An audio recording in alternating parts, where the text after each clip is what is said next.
Have they ever said or done something that made you mad, upset, or angry right away? Would you like to not feel those bad feelings and stay calm, no matter what's going on around you? Imagine not being thrown off balance by anything or anyone. Imagine a state of mind where insults, abuse, and hard situations don't bother you as much as they used to. It doesn't make sense, does it? But the Stoics did it, and I'm going to show you how to do it too today. You will learn a Stoic concept in this video that will completely change how you deal with life's problems if you use it. You'll learn a new way to look at things that will set you free from anger for good. The best part is that you don't have to spend years practicing or go to a mountain to get good at it. The wise Stoics used something simple but strong to find lasting peace. But there's one important thing that almost no one talks about, and that's the real secret. Stay until the end, because I promise that after you watch this video, nothing will bother you as much again. But before we go on, I want you to do something. Go to the comments line and write, "Nothing or anyone will ever make me mad." This easy but important thing you do is the first thing you need to do to completely change. It's time to begin. Plan 1. Know that you can't control other people. A big part of our anger and dissatisfaction comes from thinking that other people should act the way we want them to. People should honor us, be fair, understand us, and be thankful when they behave in this way. But the truth is that everyone has their own feelings, thoughts, and choices, and you have no control over them. Stoicism tells us that we have no power over anything else besides our own thoughts and deeds. If you live your life hoping that other people will change so that you can be happy, you will always be let down. Your power is back if you change how you act and accept that everyone is free to do what they want and that you are free to choose how to react. Imagine someone yelling at you or blaming you without a good reason.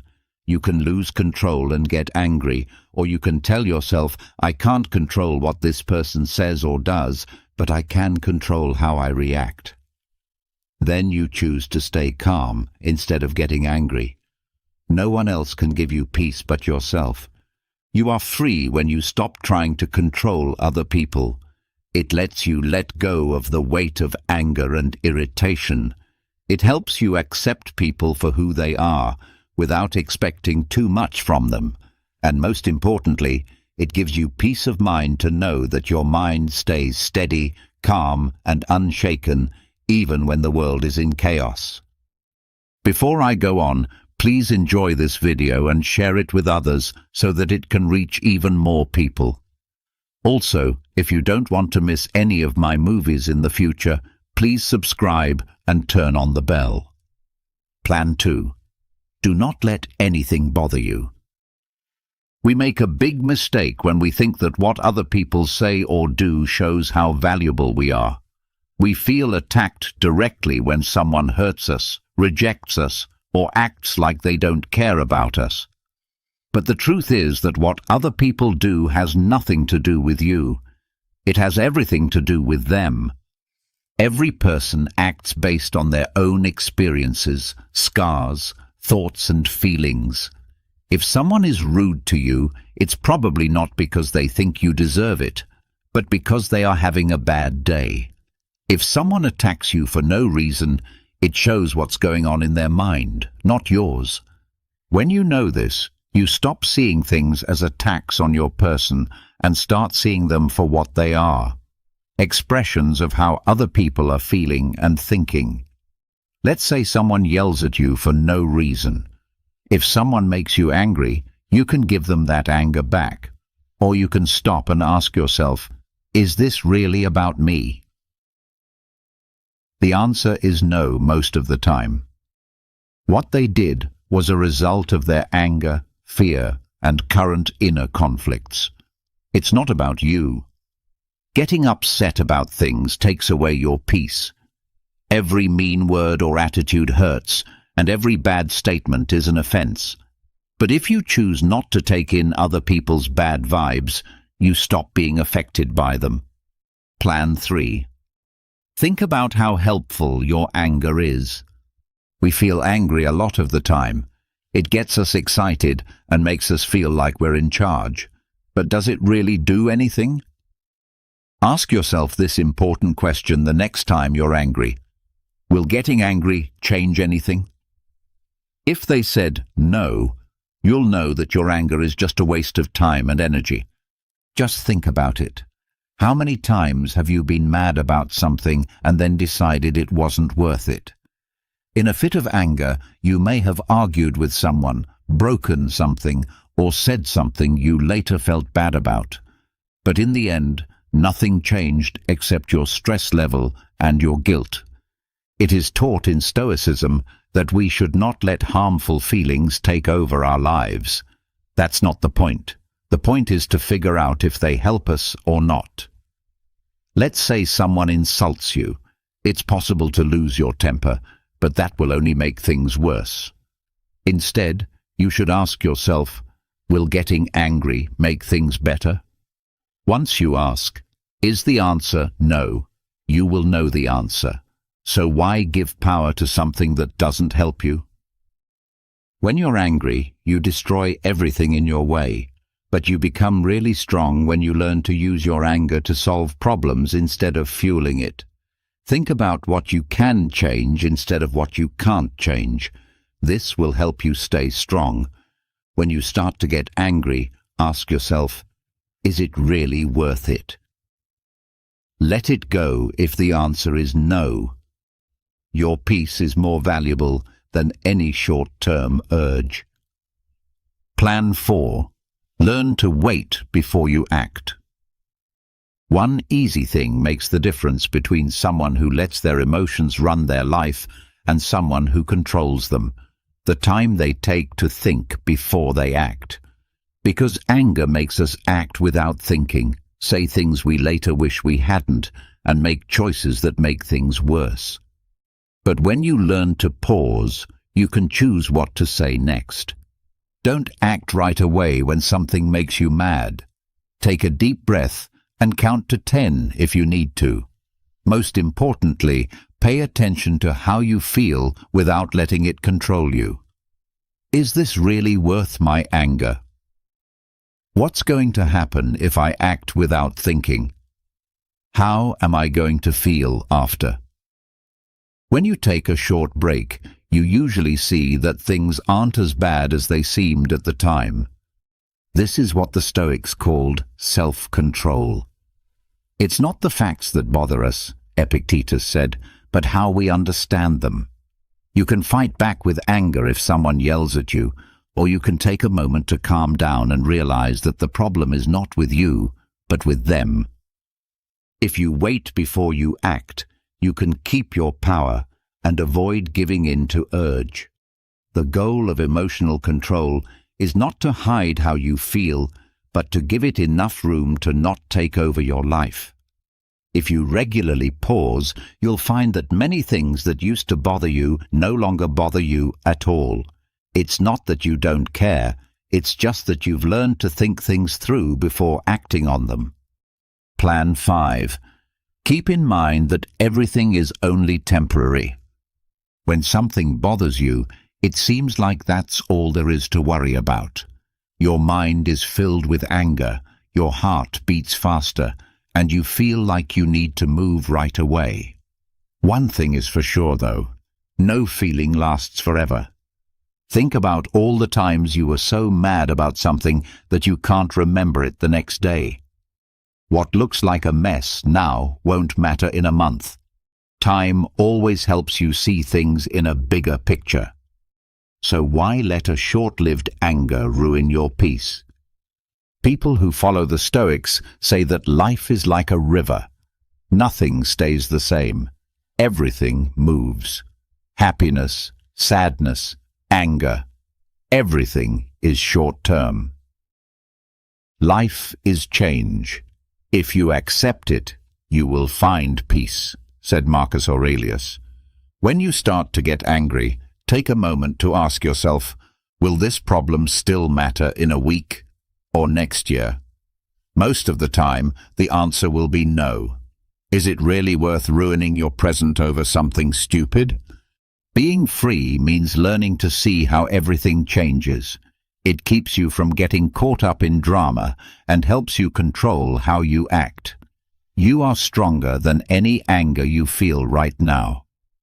When you feel angry, take a deep breath and say to yourself over and over, "This too shall pass." It always does. Because everything in life is temporary, and the only thing that really counts is your inner peace. Plan 6. Not your ego, but your ideals. Anger often comes from having a hurt ego. We're angry that someone didn't treat us with the care we deserve, that they disagreed with us, or that they didn't think about us. However, the harsh but freeing fact is that your ego is your worst enemy. You should ask yourself, is proving that I'm right more important than living by my values? A lot of people lose their peace because they act out of pride instead of understanding. To be stoic, we should not live our lives trying to make other people happy, but to follow our own morals. It was Marcus Aurelius who said, "Do not let other people own your mind." Is it really worth putting yourself down to fit in with someone who insults, ignores, or attacks you unfairly? Or would it be better to keep your cool and act properly? You might feel angry about something, but before you get angry, ask yourself, am I acting according to my values or according to my ego? If waiting is important to you, then wait. Stand strong if honesty is important to you. When your beliefs guide you, anger doesn't have as much power over you. Other people's thoughts will change over time, but your spirit will stay the same. Your goal should be more important than your pride. Don't try to prove anything to other people. Instead, focus on becoming the person you want to be. Why? Because when you live by your beliefs, you find that inner peace is the best victory of all. Plan 7. Train your mind every day. Strong minds aren't just born that way. If you have never taught your mind to stay calm, you can't expect to be able to do it when things get tough. Like any other muscle, self-control needs to be worked out all the time. Do not forget the Stoics. They didn't wait for bad things to happen before following their philosophy. Every day, they got ready for it.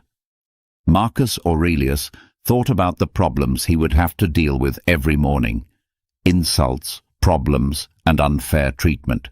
Because he was ready for them, they didn't surprise or anger him when they came. You can do the same thing. Start with little things. If your anger is growing because you're in a long line, don't feed it. Don't get angry if someone drives violently. Everyday things give you a chance to train yourself. Monks say they don't focus to calm down in the temple, but to keep calm when things get rough.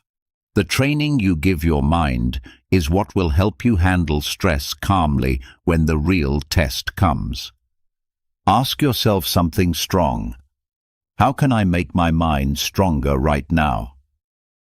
When you choose not to get angry and instead practice patience, you are making your mind better. Anger comes from not being able to control your thoughts. Today, tomorrow, and all the time after that, train it. Thus, when the real test comes, you'll be ready to handle it without any anger. Plan 8.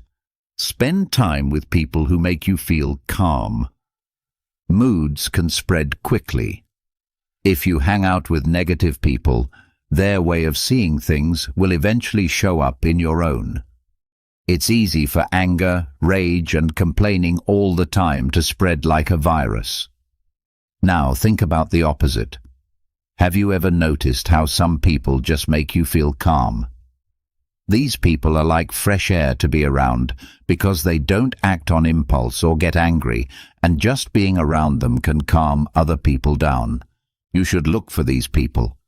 Avoid those who complain about everything, for without realizing it, you will become like them, said Epictetus, a Stoic philosopher. This doesn't mean you should avoid difficult people, but you should learn to set limits. If someone is always making you angry, you should think about whether their impact is good for you or bad for you. Spend time with people who push you to be better, who show you how to be more moderate, and who teach you by their actions. Watch how they deal with problems, how they react to anger, and how they stay calm when things are going crazy. In the event that you don't have those people nearby, you can find their knowledge in writing, talks, or even history. Learn from the great Stoics, from leaders who knew how to keep their cool, and from people who used hardship to grow. At some point, you start to look like the people around you. Put yourself around people who are already calm if you want to become one yourself. Plan 9. Use comedy to calm people down. It's very important to keep your cool when you feel like getting angry or frustrated. You don't have to get angry when someone says or does something bad. Instead, why not choose to laugh at life, which keeps testing you? Stoicism teaches us that we have control over how we respond, and that humor can calm down a storm of emotions. Imagine that someone is rude and insults you or keeps talking over you. You might feel angry or upset at first, but if you take a step back and look at it more positively, you might find it funny how silly it all is. This doesn't mean you should put less value on your feelings. It just means you should realize that not everything in life has to be so serious. Laughter not only eases stress, but it also helps you stay calm and collected when things go wrong. Stoicism tells us not to take bad things so personally. When we use humor, we turn something that could be an attack into a chance to keep our peace. Being mentally strong means being able to laugh at yourself, even when it's uncomfortable. You are not defined by what other people say or think. You are defined by how you react to it. Using humor as a way to calm down can help you stay calm and can also make your relationships with other people better. So instead of making things worse, you turn any tough scenario into a chance to show how strong you really are. Plan 10. Learn to separate your emotions. Attachment is one of the main things that makes people angry. We hold on to hopes, results, and people because we want everything to go as planned. But because life is unexpected, it doesn't always go the way we plan. When we hold on too tightly to something, we let rage and anger take over when things don't go our way. Being emotionally detached doesn't mean you don't care about anything. It means you deeply understand that you can't manage everything. Being stoic means taking control of how you react to things, not the things that happen. Detachment means learning to let go of things that you can't change and accept that everything around you will change again. Imagine that you've planned the perfect day. Everything is set up and seems perfect, but all of a sudden, something goes wrong. If you really want things to go the way you planned, even a small change will make you lose your temper. Focusing on being detached will help you understand that life moves at its own pace and that sudden changes are not always bad, but rather chances to adapt. When you practice detachment, you can enjoy life without letting every bad feeling take over, and it helps you deal with demands in a better way. It's not that you shouldn't expect anything, but that you shouldn't rely on what happens to keep your peace.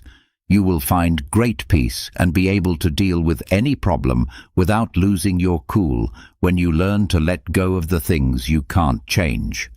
Strategy 10. Again, learn to separate your emotions. Attachment is one of the main things that makes people angry. We hold on to hopes, plans, and people, hoping that everything will go as planned. But because life is unpredictable, things rarely go the way we plan. When we hold on too tightly to something, things that don't go our way can make us angry and frustrated. Being emotionally detached doesn't mean you don't care about anything. It means you deeply understand that you can't manage everything. Being stoic means taking control of how you react to things, not the things that happen. Detachment means learning to let go of things that you can't change and accept that everything around you will change again. Imagine that you've planned the perfect day. Everything is set up and seems to be going as planned, but then something goes wrong. If you really want things to go the way you planned, even a small change will make you lose your temper. Focusing on being detached will help you understand that life moves at its own pace and that sudden changes are not always bad, but rather chances to adapt. When you practice detachment, you can enjoy life without letting every bad feeling take over, and it helps you deal with demands in a better way.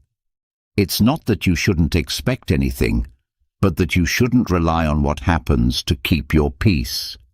You will find great peace and be able to deal with any problem without losing your cool when you learn to let go of the things you can't change. Plan 11. Pay attention to your thoughts before you act. Anger happens when we act without thinking and follow our gut feelings. Stoicism encourages us to step back and consider our actions before moving, as opposed to letting our feelings rule us. This simple awareness practice can make the difference between losing your cool and staying calm. You can easily fall into the trap of automatic response when something bothers you. Your feelings get strong, your frustration grows, and you may say or do something without thinking. But if you stop and think before you act, you can figure out if how you're feeling is really appropriate or just a reaction you didn't plan. As you pay attention to your thoughts, ask yourself, does this really deserve so much anger? If I act this way, what would I gain? When we take a moment to think about it, we often find that our response is out of proportion and that the thing that is bothering us doesn't have a big effect on the long run. This time to think is very important if we want to keep our minds from becoming angry. Seneca, a Stoic, said, "Anger is like a storm. It starts slowly but destroys everything if you don't stop it." Learning to be aware of your thoughts can help you stop that storm before it starts. You can choose how to react with calm and reason instead of letting it sweep you away. Do not forget that you are in charge. By observing for a moment, you slow down your automatic response and improve your ability to make choices that are based on facts rather than feelings. This helps you keep the peace and keeps your anger from taking over your life. Plan number 12. Make it a goal for yourself. When life puts you to the test, use it as a chance to show how strong you really are. Don't see tough situations as problems. Instead, see them as personal tasks that will help you stay calm. This method not only changes how you deal with problems, but it also gives you more power by making managing your feelings a skill that you can learn over time. Stoicism tells us that what makes us strong is not avoiding problems, but how we choose to deal with them. Instead of automatically getting angry or frustrated when something or someone bothers you, try to stay calm. Remember that every time you feel pressure, this is your chance to show yourself some self-control. To improve your peace of mind, treat every task as a test. This process turns into a habit over time. At first, it might be hard, but the more you deal with things that usually make you angry, the easier it will get. Like working out a muscle, the more you do it, the stronger it gets. You can turn every stressful situation into a chance to grow and get stronger by making it a personal task. You can become more aware of your feelings by doing this. You can acknowledge them without letting them take over. It's a warning that the only thing you can really change about the outside world is how you react to it. As you turn peace into power, you will break free from the chains of irritation and anger and find inner peace that can't be stopped. Did you know that the secret to transforming your life's biggest challenges into your greatest opportunities might have been discovered over 2,000 years ago? Imagine facing life's storms with a calm so powerful nothing could shake your inner peace. Sounds like a superpower, right? Well, it's not just a fantasy. This ancient superpower, it's an age-old philosophy that's as practical today as it was in the bustling markets and marble halls of ancient Rome and Greece. Stoicism teaches us that while we can't control every aspect of our lives, we have absolute power over how we choose to react. And in today's world, where uncertainty seems to be the only certainty, these teachings could be the anchor we've all been searching for. What if I told you that Stoicism is more about action than thought? It's about living a life filled with purpose, resilience, and happiness, no matter what life throws your way. It's not about suppressing your emotions, but understanding and managing them to lead a more fulfilling life. So whether you're dealing with stress, facing adversity, or simply looking to find more joy in the everyday, stick around. Today we're diving deep into Stoicism, uncovering its timeless wisdom and discovering how it can transform not just the way we think, but the way we live. If you're eager to embark on this journey of transformation, don't forget to subscribe, share, and hit that like button. Stick with me till the end without skipping, because every moment of this video is a step towards uncovering the Stoic wisdom that can change your life. Focusing on what's in your control.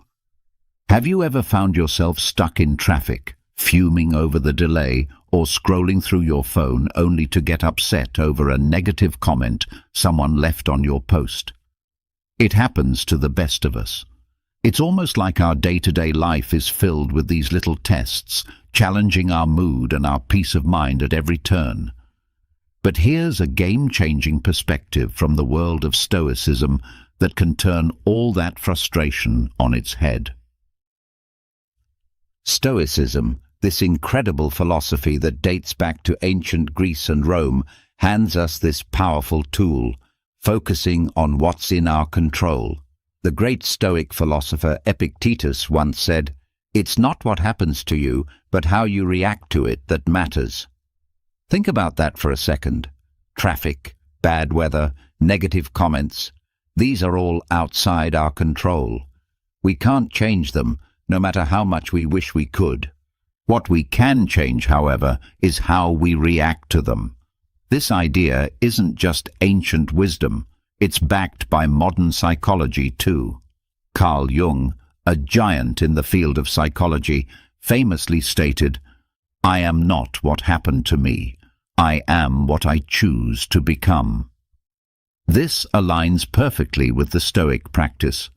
It's about recognizing that the only real power we have is over our own reactions, thoughts, and actions. Let's break it down a bit. Say you're in that traffic jam, late for an important meeting. You can spend that time stewing in anger, honking your horn, and stressing out, which, let's be honest, won't make the cars ahead move any faster. Or you can take a deep breath, accept the situation, and maybe use the time to listen to a podcast, an audiobook, or simply enjoy some music. The traffic hasn't changed, but your response to it has. And with that shift, your stress levels drop, and your day looks a bit brighter. This Stoic principle of focusing on what you can control extends far beyond just dealing with traffic or weather. It applies to our personal goals, our reactions to others, and our approach to obstacles in life. As Marcus Aurelius, another Stoic heavyweight, reminds us, you have power over your mind, not outside events. Realize this, and you will find strength. So next time you find yourself getting worked up over something outside your control, remember these wise words from our Stoic friends. Ask yourself, is this within my control? If it's not, let it go. Focus on your reaction, your mindset, and your actions. This simple shift can have a profound impact on your stress levels and overall happiness. It's not always easy, but it's worth practicing every day.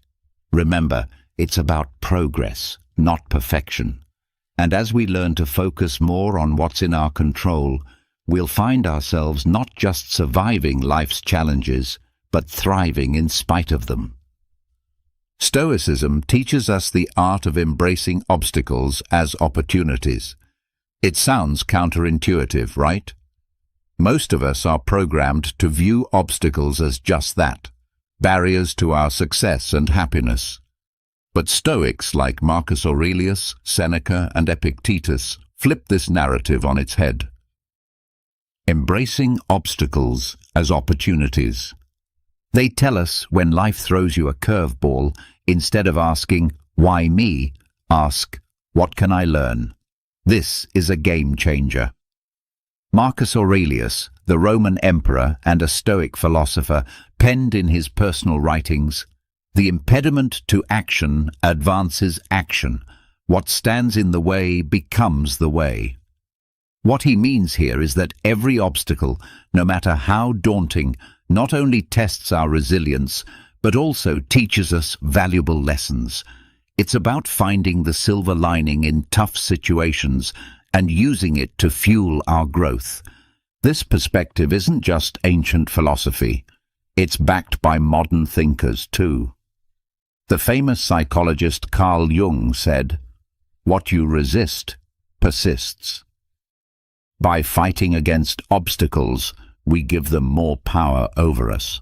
But by accepting and learning from them, we can overcome them. This Stoic mindset is about transforming challenges into stepping stones towards becoming stronger and wiser. Let's make it practical. Say you're facing rejection from job applications. It's easy to fall into a spiral of self-pity and doubt, but what if you viewed each rejection as feedback? Maybe there's a skill you need to improve or a new strategy for your job search. That shift in perspective can turn a series of rejections into a path for professional development. Another example is personal conflicts. They're uncomfortable and stressful, but they also offer a chance to practice patience, empathy, and communication skills. Every disagreement is an opportunity to understand different viewpoints and to refine our conflict resolution abilities. The essence of embracing obstacles as opportunities lies in asking ourselves, what can this situation teach me? Instead of being passive victims of circumstance, we become active learners and problem solvers. This doesn't mean that facing obstacles becomes easy, but it does mean that we approach them with a mindset geared towards growth and learning.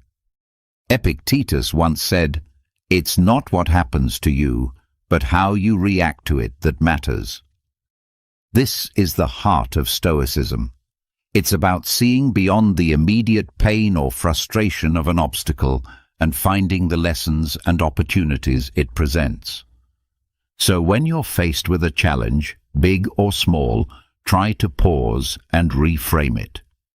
Ask yourself what you can learn from the situation and how it can make you stronger and wiser. Remember, obstacles aren't just hurdles to overcome, they're opportunities to grow. By adopting this Stoic mindset, we can navigate life's ups and downs with more grace, resilience, and wisdom. It's something we hear about all the time, right? Live in the now. But what does that really mean? And why is it so important? Living in the present moment is about fully embracing and experiencing where you are at this very second, not letting your mind wander off to the worries of tomorrow or the regrets of yesterday. It's about realizing that life, with all its beauty, challenges and surprises, happens in the now. This concept isn't new. It's been a cornerstone of Stoic philosophy, echoed by great minds like Marcus Aurelius, Seneca, and Epictetus. And it's been reiterated by modern psychologists and thinkers. Let's start with the Stoics. Marcus Aurelius once said, "Do not dwell in the past. Do not dream of the future." Living in the present moment. Concentrate the mind on the present moment. He understood that the power of living in the present lies in its ability to ground us, to clear our minds of distractions, and to allow us to appreciate the richness of life as it unfolds. But why is it so hard to stay present? Our minds are often cluttered with thoughts, worries about what's next, or replaying things that have already happened. This constant mental noise pulls us away from the beauty and potential of the here and now. As the famous psychologist Carl Jung put it, the least of things with a meaning is worth more in life than the greatest of things without it. Living in the present moment gives meaning to the small everyday experiences, enriching our lives beyond measure. Aristotle talked about the importance of being mindful of the present to achieve eudaimonia, a state of being happy, healthy, and prosperous. He believed that by focusing on the here and now, we could live a virtuous life, making the most of our human experience. So how can we practice living in the present? It starts with mindfulness, the art of paying attention to the present moment without judgment. When you eat, savor each bite. When you walk, notice the feeling of the ground under your feet.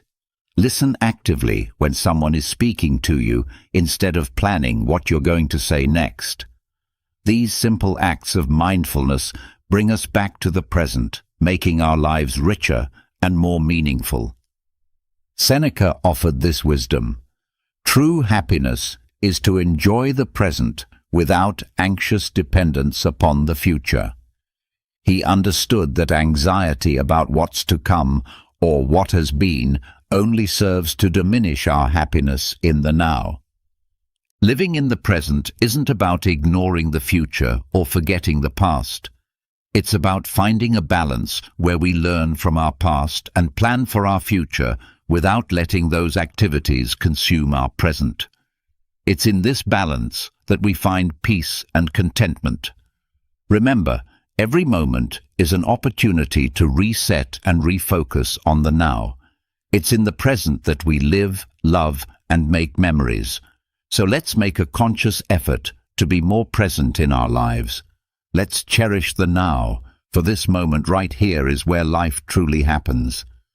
I know the word self-discipline might bring to mind images of rigid schedules and a life devoid of fun, but let's reshape that picture together. Self-discipline is not about restricting your life. It's about empowering yourself to make choices that align with your deepest values and long-term aspirations. It's choosing what's right for you, not what's easy in the moment. At its core, building self-discipline is about mastery over ourselves. It's about saying yes to things that serve us and no to things that don't, even when it's tough. Think about it. Whether it's sticking to a workout routine, saving money instead of impulse buying, or turning off Netflix to focus on a project, these choices might not deliver instant gratification, but they pave the way for long-term satisfaction and success. Stoic philosophy has a lot to say about self-discipline. Marcus Aurelius, the Roman emperor and Stoic philosopher, once wrote, "You have power over your mind, not outside events. Realize this, and you will find strength. This powerful statement highlights the essence of self-discipline. It's about controlling our impulses, building self-discipline, emotions and actions despite the external temptations and distractions that life throws our way. Seneca offers wisdom on the subject too. He advises us to be steadfast and control our desires rather than being controlled by them. He understood that true freedom comes from within, from our ability to govern ourselves and our appetites. But why is self-discipline so critical? Aristotle, the ancient Greek philosopher, sheds light on this. He believed that we achieve excellence and virtue through habit. By practicing self-discipline, we cultivate habits that lead us toward our best selves. It's not about occasional acts of willpower, but about consistently making choices that reflect our values and goals. Building self-discipline also ties into modern psychological understanding. Carl Jung, a pioneer in psychology, emphasized the importance of integrating all aspects of our personality to live fully. This integration requires self-discipline, as we must navigate the desires of different parts of our psyche, choosing paths that contribute to our overall well-being and growth. So how can we build self-discipline in our daily lives? Start small.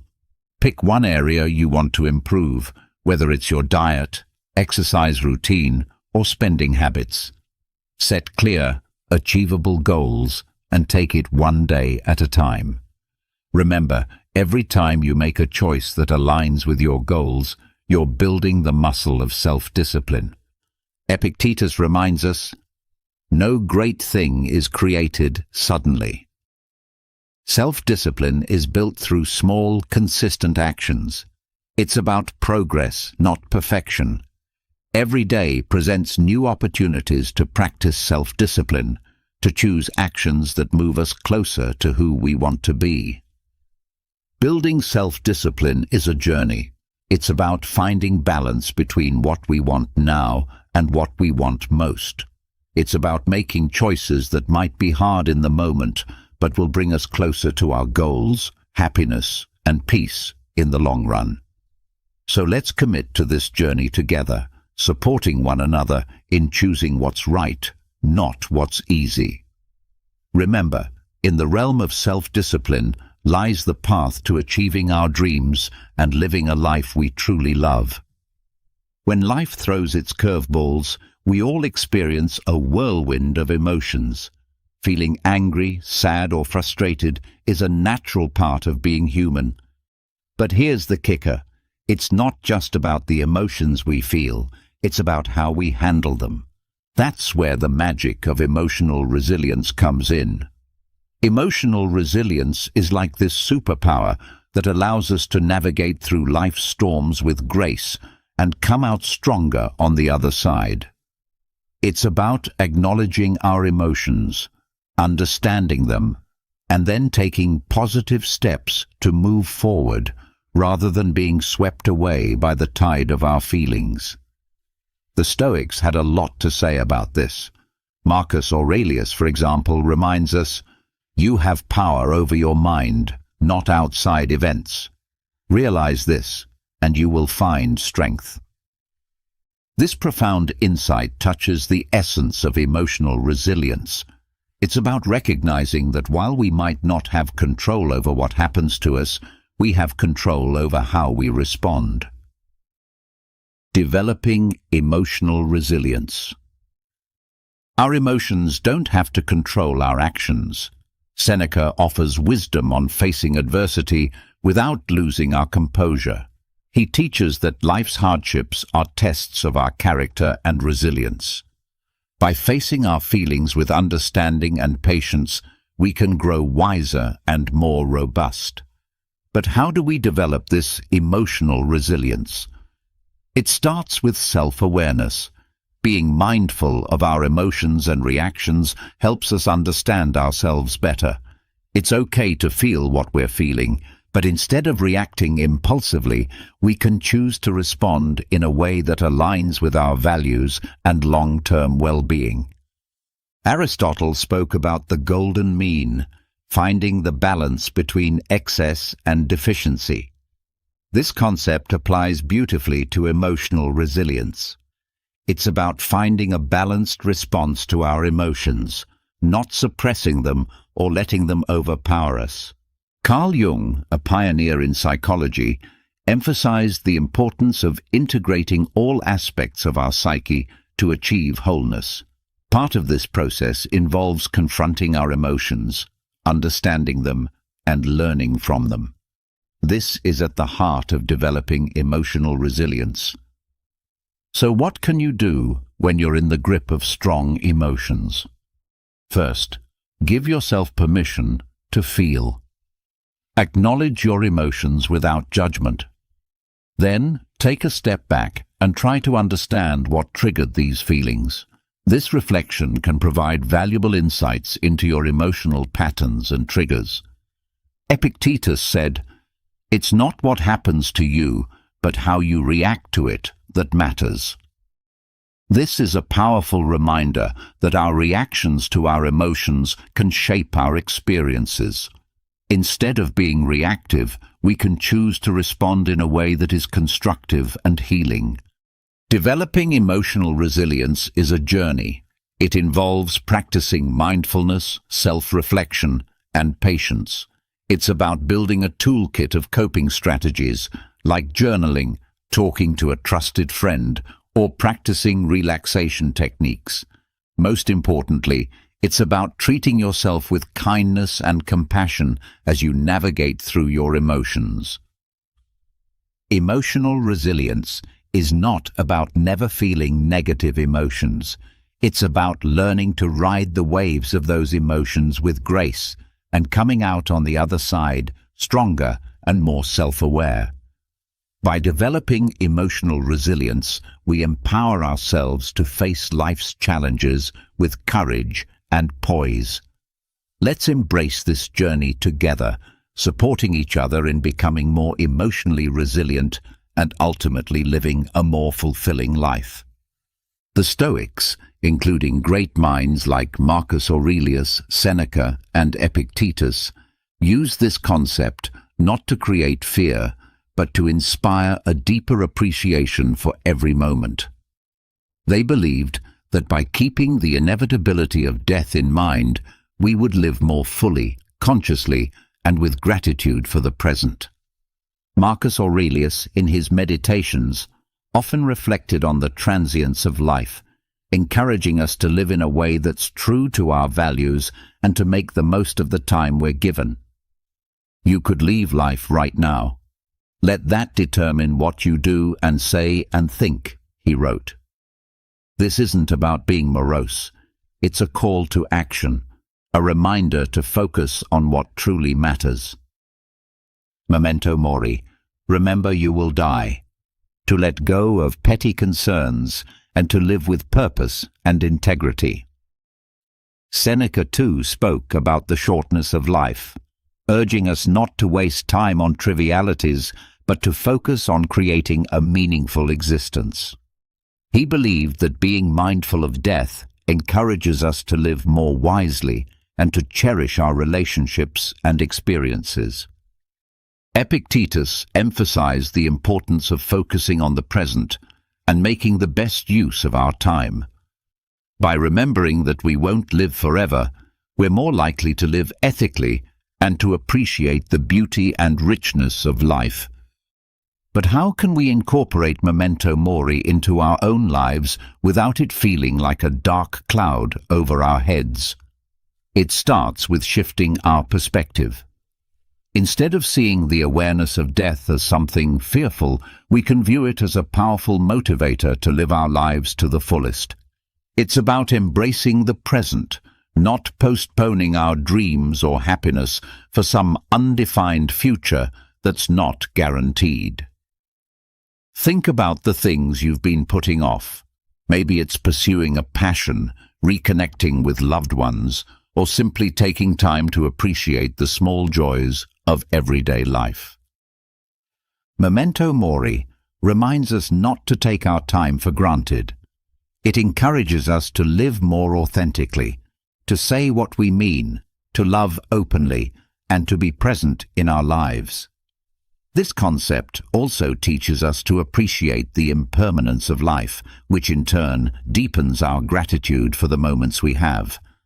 When we remember that our time is limited, we're more likely to cherish our experiences, to live more mindfully, and to express our gratitude for the people and moments that enrich our lives.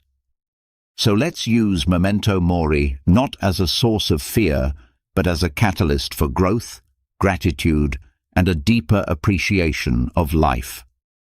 Let it remind us to make choices that align with our deepest values, to cherish our relationships, and to savor the beauty of the present moment.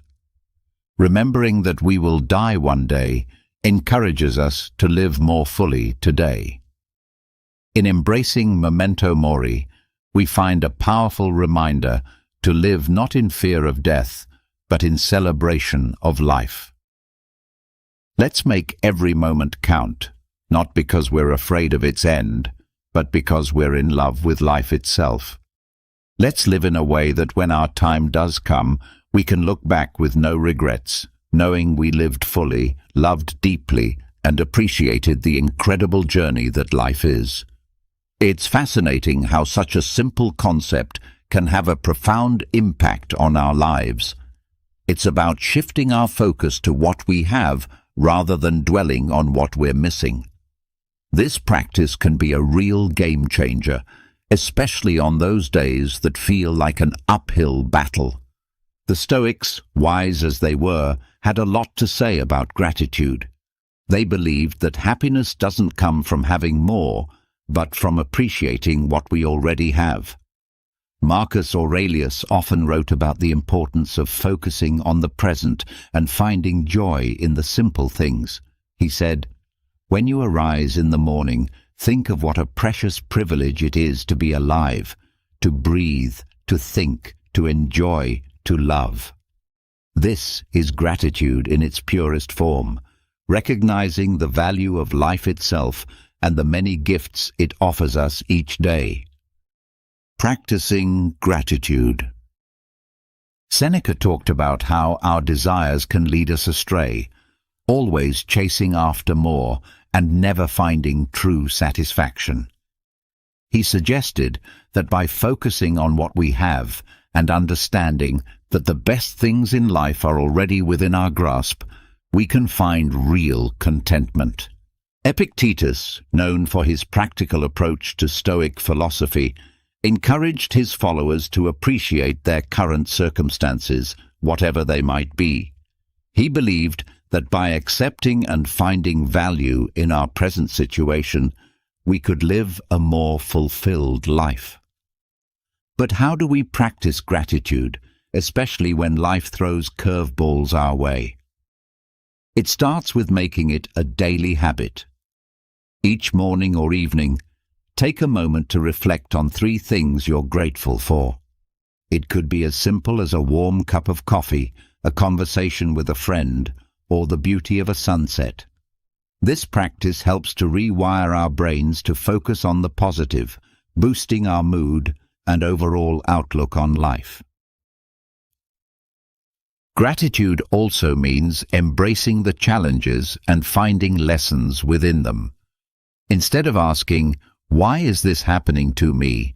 we can ask, "What can I learn from this?" This shift in perspective can help us appreciate our experiences, both good and bad, as valuable steps on our journey. Moreover, practicing gratitude helps us build stronger connections with others. By expressing appreciation for the people in our lives, we not only brighten their day, but also strengthen our relationships. A simple thank you can go a long way in showing someone that they're valued and loved. Aristotle spoke about the importance of recognizing the good in our lives and striving for a virtuous life. He believed that gratitude was a key part of achieving eudaimonia, or true happiness, as it allows us to appreciate the goodness around us and within ourselves. Even modern psychology supports the benefits of gratitude. Studies have shown that people who practice gratitude regularly experience less anxiety, sleep better, and have a more positive outlook on life.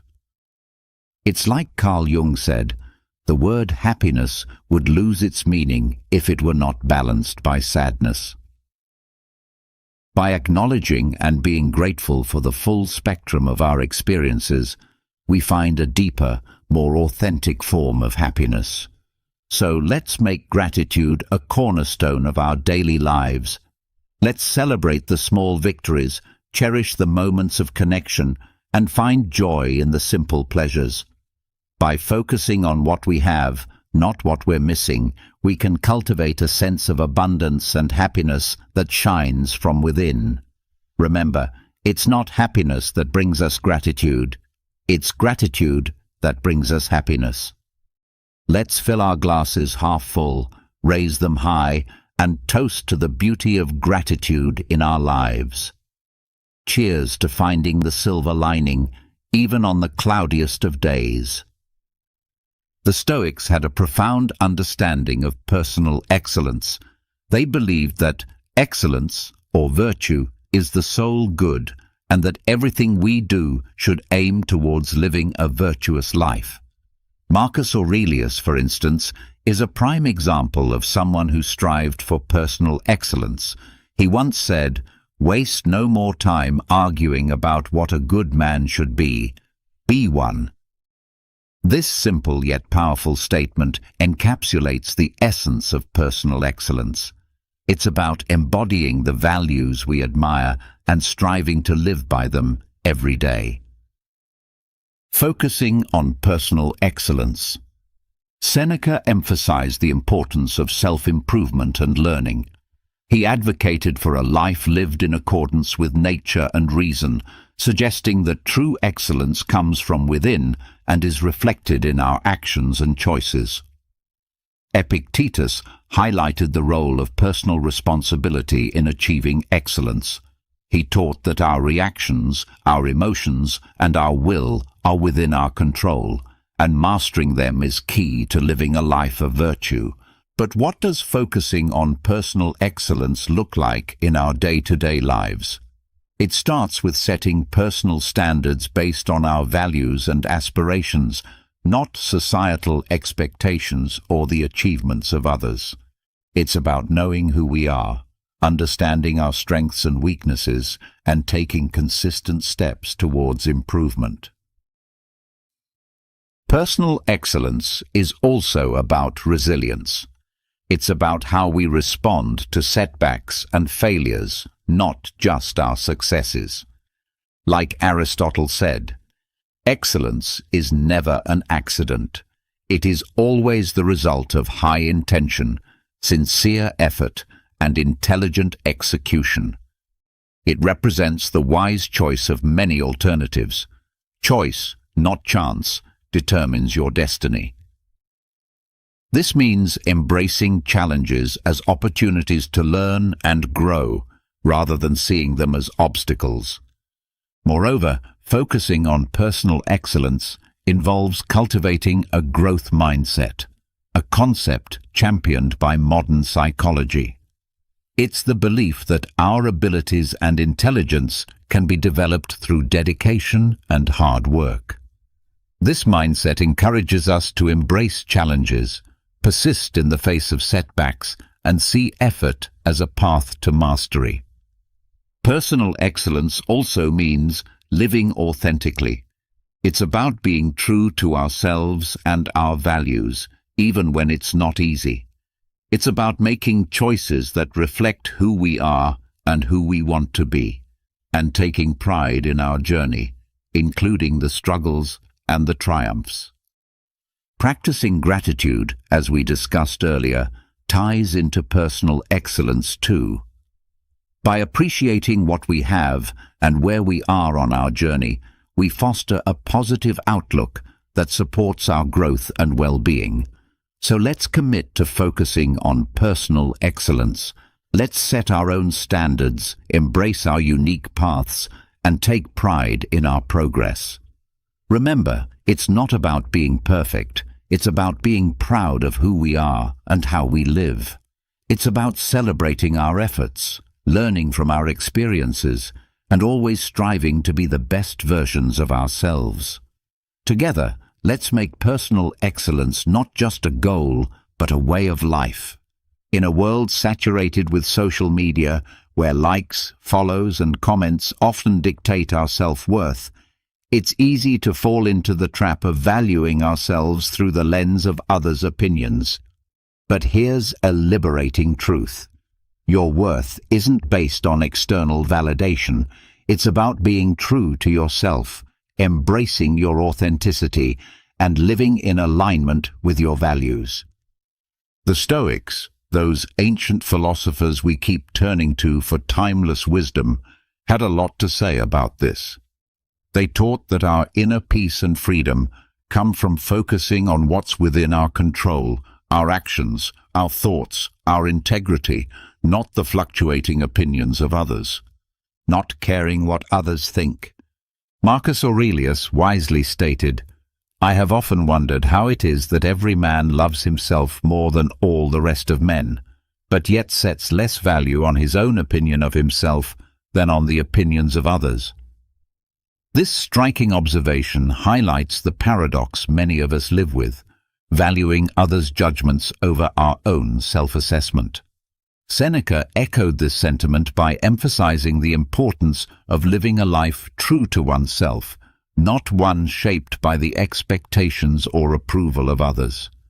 He believed that true contentment comes from within, from living a life that's congruent with our principles and values. Epictetus taught that worrying about others' opinions is outside our control and therefore not worth our energy. He encouraged focusing instead on our own actions and on living virtuously, as that's where our true power lies. So how can we start caring less about what others think and more about being true to ourselves? First, it's about understanding that you are the author of your life story. You have the power to define your worth, not society, not your social media followers, nor the people around you. It's about grounding your self-esteem in who you are, the values you stand for, the kindness you spread, and the effort you put into being your best self. Second, practice self-reflection. Ask yourself, whose life am I living? Am I making choices based on my desires, or am I trying to fit into someone else's mold? Reflecting on these questions can help realign your actions with your true self. Third, embrace vulnerability. Being true to yourself means being open about your flaws and all, understanding that perfection is an illusion. It's okay to be a work in progress, making mistakes and learning from them. This authenticity attracts the right people into your life, those who appreciate the real you. Moreover, remember the words of Aristotle, who spoke about the golden mean, finding balance in life. Applying this to our concern for others' opinions, it's about finding a healthy balance between considering constructive feedback and maintaining our autonomy and self-worth. Incorporating a Stoic mindset into our lives means understanding that our worth is determined by our virtues, our actions, and our commitment to living a meaningful life, not by external accolades or approval. It's about building a strong inner fortress that remains unshaken by the fleeting opinions of others. Let's commit to valuing ourselves for who we truly are, not for the likes, follows, or approval we receive. Let's be courageous in our authenticity, living lives that resonate with our deepest truths. Remember, your worth is inherent and unique, and by being true to yourself, you shine your light in the most genuine way possible. Let's not just navigate life, but thrive in it, with the confidence that comes from knowing we are living authentically, aligned with our values and true to ourselves. Here's the thing. Accepting change is not just necessary, it's vital for our growth and happiness. The reality is, the only constant in life is change. Learning to go with the flow and embrace life's inevitable shifts makes navigating through them less scary and more of an adventure. The Stoics, accepting change, had an incredibly healthy perspective on change. They saw it as a natural part of the universe's rhythm.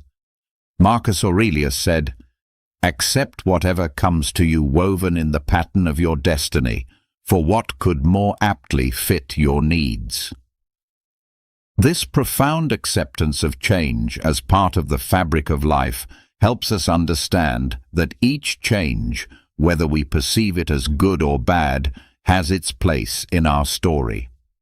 Seneca taught that becoming too attached to our current circumstances can lead to disappointment, because inevitably those circumstances will change. He advised us to be flexible and to understand that change is not just a part of life, but a necessary component of our personal development and happiness. Epictetus encouraged us to distinguish between what we can control and what we can't. He pointed out that while we can't control external events, we can control our attitudes towards them. This mindset is incredibly empowering when it comes to dealing with change. It's about focusing on our responses, finding the opportunities for growth within the change, and moving forward with resilience. But how can we become more accepting of change? First, by acknowledging that change is inevitable. It's the natural order of things. Everything around us is in a constant state of flux. Seasons change, people come and go, and our very cells are renewing themselves as we speak. Embracing change means embracing life itself. Second, by practicing mindfulness. Being present in the moment allows us to appreciate our current experiences without clinging to them. This awareness creates a space for acceptance when those experiences inevitably evolve or come to an end. Third, by seeking the lessons in change. Every shift in our lives, no matter how challenging, comes with opportunities to learn and grow. Instead of asking, "Why is this happening to me?" we can ask, "What can I learn from this?" This shift in perspective can turn the challenges of change into stepping stones for personal development. Aristotle spoke about the importance of pursuing a virtuous life as the key to happiness. Part of virtue is adaptability, the ability to navigate life's changes with grace and wisdom. It's about finding balance and harmony within the flux of life. Modern psychology supports this Stoic approach to change. Viewing change as an opportunity rather than a threat can significantly reduce our stress and anxiety levels. It can enhance our resilience, making us better equipped to handle whatever life throws our way. Let's remind ourselves that change is not just something to endure, but to welcome as a natural, enriching part of our journey. By accepting change, we open ourselves to new experiences, growth, and the beautiful unfolding of our unique paths in life. Remember, going with the flow isn't about passivity. It's about actively engaging with life in its full, dynamic complexity. Let's navigate the currents of change with courage, grace, and a heart open to the endless possibilities that change brings. Despite our differences, we're all in this together, navigating the complex journey of life. By fostering an understanding and caring attitude towards others, we contribute to making the world a kinder. Practicing compassion and empathy. More loving place. The Stoics, those ancient philosophers who continue to enlighten us with their timeless wisdom, placed great importance on the virtues of compassion and empathy. They believed in the interconnectedness of all humans and taught that kindness and understanding towards others are essential aspects of living a virtuous life. Marcus Aurelius, for instance, reminded us that human beings are social creatures by nature, meant to live in harmony and cooperation with one another. He said, "What brings no benefit to the hive brings none to the bee." This beautifully illustrates the idea that our well-being is intrinsically linked to the well-being of others. Seneca emphasized the importance of treating others with kindness and generosity. He argued that compassion is a natural human instinct and that by helping others, we also help ourselves. In his writings, Seneca encourages us to extend our empathy even to those who have wronged us, understanding that they too are acting out of their own struggles and limitations. Epictetus taught that we should strive to understand others' perspectives, recognizing that everyone has their reasons for their actions. This doesn't mean condoning harmful behavior, but rather approaching others with a mindset of empathy, seeking to understand their experiences and viewpoints. But how can we practice compassion and empathy in our daily lives? It starts with listening, truly listening to the stories, experiences, and feelings of those around us. It's about putting ourselves in their shoes, imagining their struggles, their joys, their fears, and their hopes. This act of understanding can bridge the gap between us, fostering a sense of connection and shared humanity. Another way to cultivate compassion and empathy is through acts of kindness, no matter how small. A smile, a kind word, a listening ear. These can all make a significant difference in someone's day. By being present and attentive to others, we signal that they matter, that their feelings and experiences are valid and important. Practicing compassion and empathy also means being there for others in times of need, offering support and understanding without judgment. It's about recognizing the value and dignity of every person, regardless of our differences. The ancient philosopher Aristotle spoke about the importance of friendship and the role of empathy in building strong, meaningful relationships. He believed that true friends not only share in each other's joys, but also in their sorrows, supporting each other with empathy and understanding. Modern psychology supports the Stoic emphasis on compassion and empathy, showing that these virtues not only enhance our relationships, but also our own emotional well-being. By caring for others, we foster a sense of belonging, purpose, and happiness in our own lives. Let's remind ourselves that behind every face is a story, behind every action is a reason, and that by understanding and caring for each other, we make the world a kinder, gentler place. In doing so, we not only enrich the lives of those around us, but also find deeper fulfillment and joy in our own lives. Together, let's spread kindness like confetti, creating ripples of compassion that transform the world, one act of empathy at a time. Reflecting and reviewing regularly.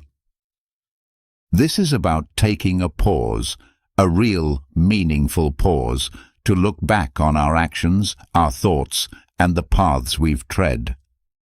It's about growth, introspection, and aligning our lives with our deepest values. In a world that's always rushing forward, this practice is our anchor, ensuring we're not just being swept away, but are sailing in the direction that's true to us. The Stoics, with their profound insights into human nature, placed immense value on the practice of reflection. Marcus Aurelius, in his personal writings, which we now treasure as meditations, offered a model of this practice. He didn't just rule an empire. He took the time to examine his life, his decisions, and his moral compass. Through writing, he saw this reflection as essential to living a life of virtue and purpose. "The happiness of your life depends upon the quality of your thoughts," he wrote, reminding us that our internal dialogue shapes our external reality.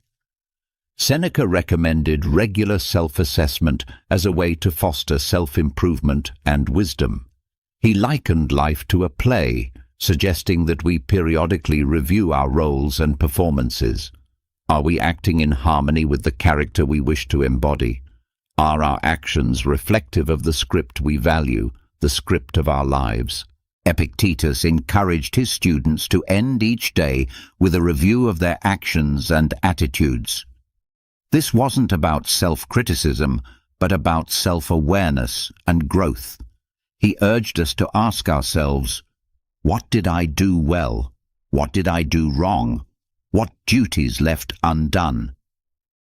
Through such questions, we can steer our lives more consciously, making adjustments that bring us closer to our ideals.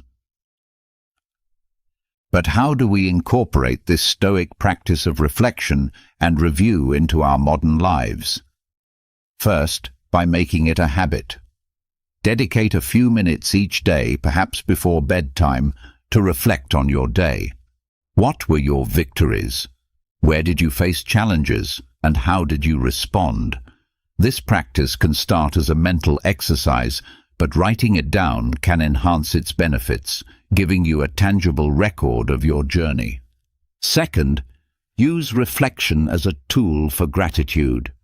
In reviewing your day, also take note of the moments, no matter how small, that brought you joy or gratitude. This balances our natural tendency to focus on the negative, cultivating a more positive outlook on life. Third, approach this practice with kindness. Reflection is not about berating yourself for mistakes, but about recognizing them as opportunities for learning and growth. Be as understanding and supportive to yourself as you would be to a dear friend. Aristotle spoke about the importance of living a reflective life. He believed that true wisdom comes from understanding ourselves, our actions, and our place in the world. This reflection is the essence of living an examined life, one that's in accordance with virtue and excellence. In modern psychology, the benefits of regular reflection are well documented, showing improvements in mental health, clarity of purpose, and personal growth. Reflecting on our experiences helps us process emotions, learn from our actions, and make more informed decisions moving forward. Let's commit to this practice of reflecting and reviewing regularly. Let it be our guidepost, ensuring that we're not just passively experiencing life, but actively shaping it according to our values. By taking the time to look back, we gain the insight needed to move forward more aligned, more aware, and more in tune with the essence of who we are and who we aspire to be. Let's cherish this journey of introspection, for it is in knowing ourselves that we find the path to true fulfillment and joy. Each of these lessons from Stoicism isn't just ancient wisdom. They're life hacks that can help us deal with stress, make better decisions, and find peace in chaos. Remember, it's not the challenges along the way that define us, but the strength we find in facing them, the wisdom we gather, and the compassion we share. Each step, each reflection, each act of kindness is a brushstroke in the masterpiece that is your life. So let's not just exist, let's live vibrantly, purposefully, authentically. As we part ways today, I encourage you not to let the inspiration end here. On the screen, you'll find a playlist that's a treasure trove of wisdom, stories, and strategies to help you navigate life's twists and turns with grace and resilience. Click on it, dive deeper, and continue to sculpt the most authentic version of yourself. Together, let's keep growing, keep reflecting, and keep embracing the beautiful complexity of life. Thank you for sharing this time with me. Until we meet again, Remember to live not just for the applause, but for the cause of being your most genuine self. Have you ever been stopped by someone who just couldn't believe your age? Maybe they thought you were years, if not a decade, younger than you actually are. At first, it might seem like just a compliment. But what if I told you that looking younger than your age isn't just about good genes or skin care? It's a sign, an indicator of something much deeper, something hidden within your psychology, your mindset, and even your life choices. People who look younger often share distinct psychological traits, and today I'm about to reveal what they are. If you've ever been told you don't look your age, pay close attention, because this might explain why. Before we begin, make sure to hit that like button and subscribe, because I'll be sharing more eye-opening content like this, and you don't want to miss out. 1. You have an unbreakable spirit. Have you ever noticed how some people go through the worst storms in life, yet still manage to look untouched by time? They face heartbreak, betrayals, financial struggles, and personal losses. But when you look at them, you'd never guess the battles they've fought. Their secret, an unbreakable spirit. Your mind controls your body more than you think. The weight of stress, anxiety, and emotional burdens doesn't just exist in your thoughts. It carves itself into your skin, your posture, and even the way you carry yourself. People who seem to defy aging are not just lucky. They have learned how to master their emotions instead of letting their emotions master them. They understand one of life's most brutal truths.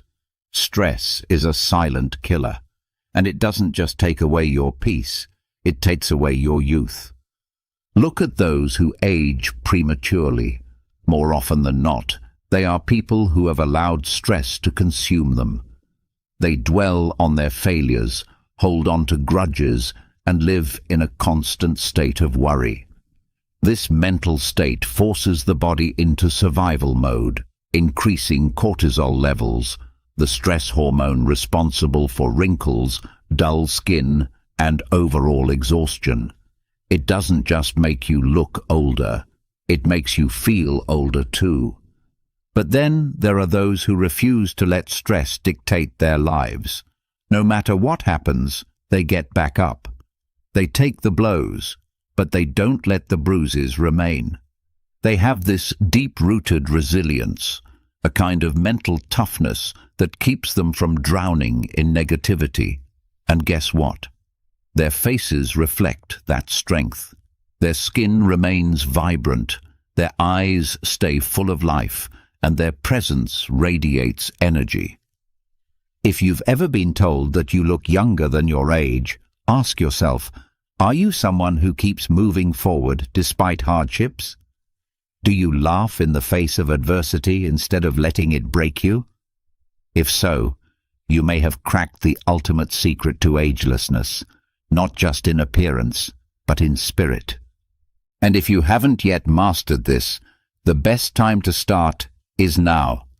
Let go of what you cannot control. Find strength in your struggles. Refuse to be defeated, because while life will try to wear you down, only you have the power to decide whether it leaves a mark on your soul or your face. 2. You embrace change instead of fearing it. Have you ever met someone who, despite their age, has this unstoppable energy, the kind that makes you question if time even affects them? They move through life with excitement, curiosity, and openness that seems almost childlike. These are the people who have discovered the ultimate key to staying young, embracing change instead of fearing it. Stubbornness is one of the fastest ways to age, mentally, emotionally, and physically. When people resist change, they trap themselves in cycles of stress, frustration, and stagnation. Their minds grow rigid, their habits repetitive, and their bodies begin to reflect the weight of their unwillingness to adapt. This resistance doesn't just affect their mood, it manifests in their posture, their expressions, and even the way they carry themselves. You've probably seen it. The frown lines, the stiffness, the energy of someone who is simply existing rather than truly living. Now think about those who seem ageless, even in their 50s, 60s, or beyond. They are the ones who don't let time define them. Instead of clinging to the past, they welcome new experiences. Instead of saying, "I'm too old for this," they say, "Why not?" They are lifelong learners, willing to grow, evolve, and try things outside of their comfort zone.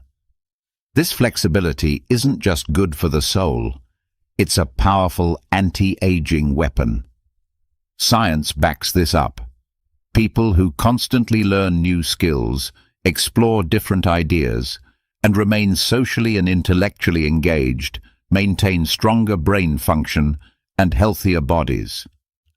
Their minds stay sharp and their spirits remain lively, which naturally reflects in their appearance. There's a certain glow to someone who embraces life with open arms.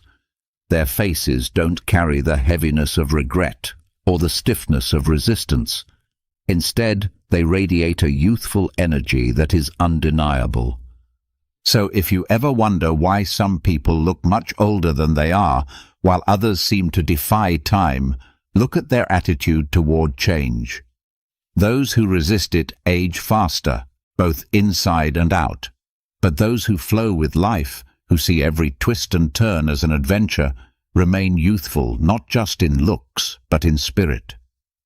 The truth is, aging isn't just about the passing of years. It's about how you respond to the changes that come with them.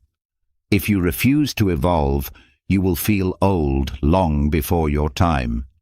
But if you embrace the unknown, stay curious, and never let yourself grow mentally stiff, you will carry an energy that makes people wonder, what's your secret? 3.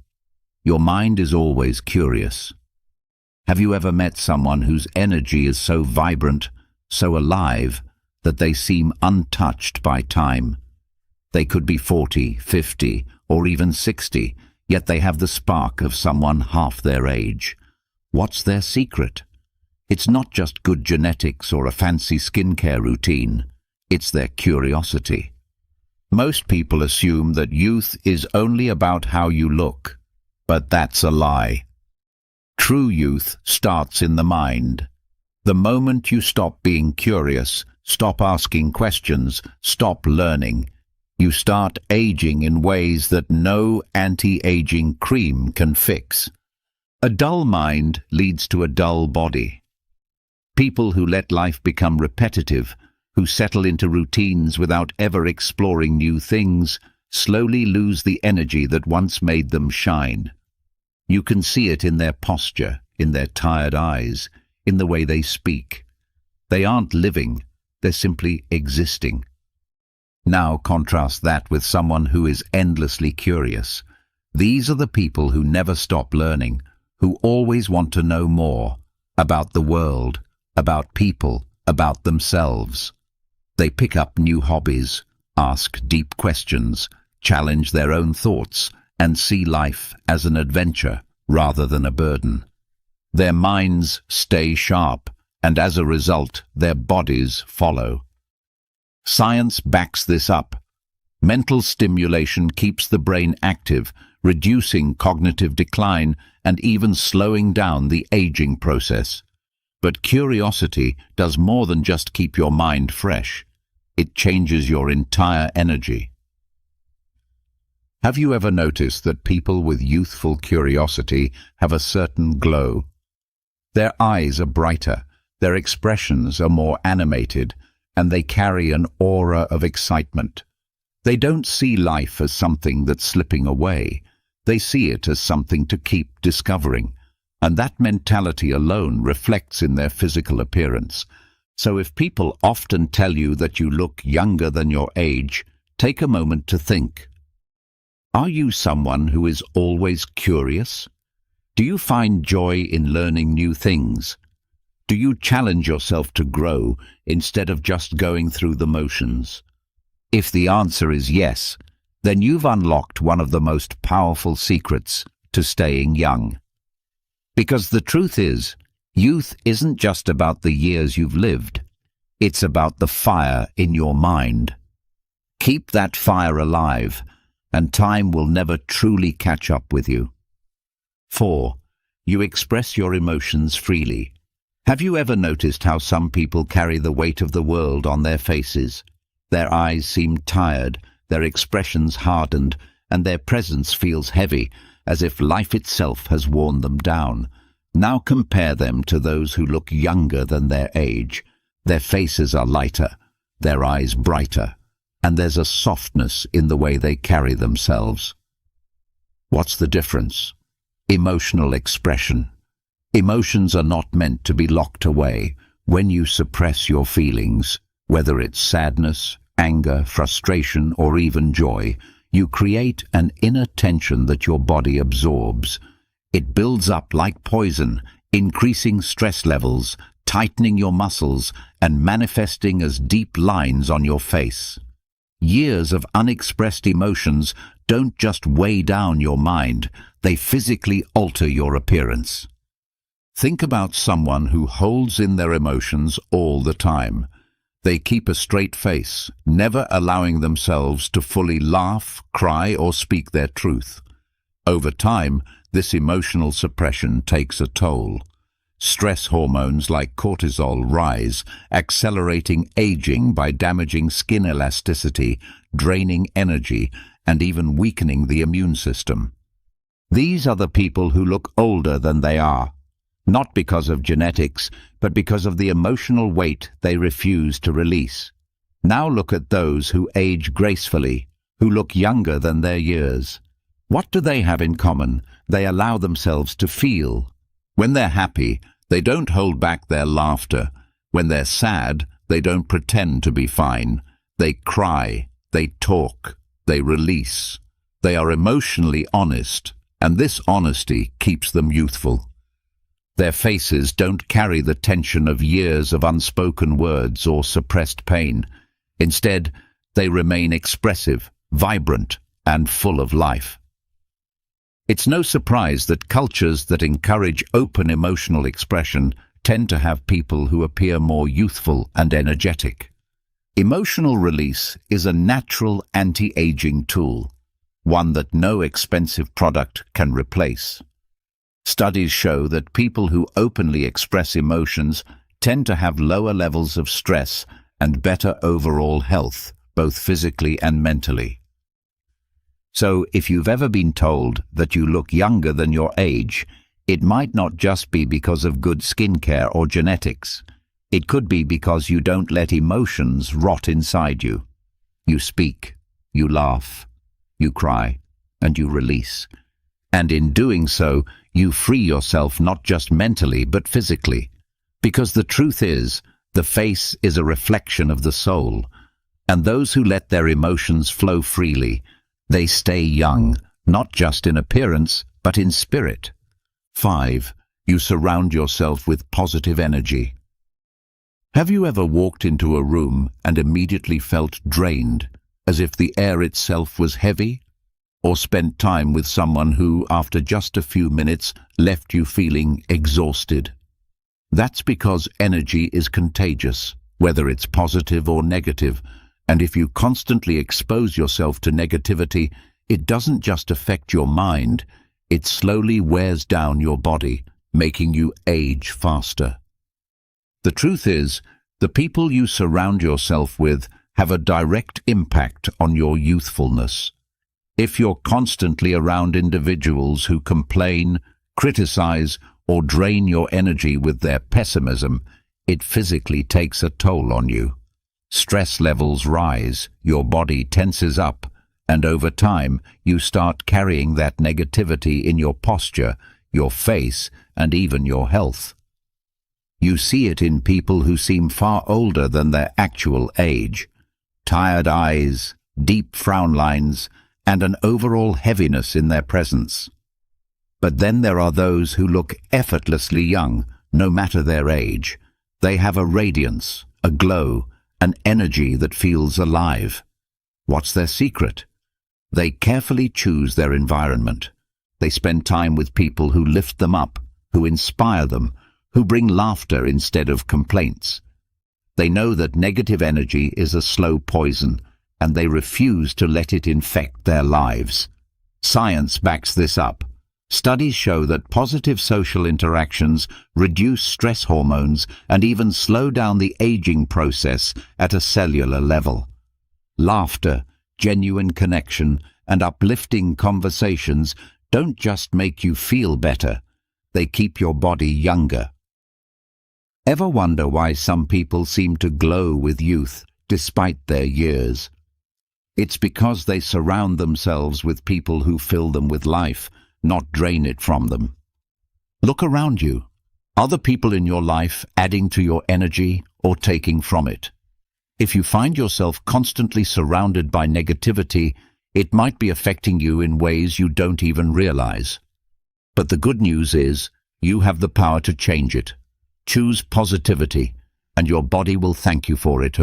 Because at the end of the day, youth isn't just about how you look. It's about the energy you carry. And that energy is shaped by the people you allow into your world.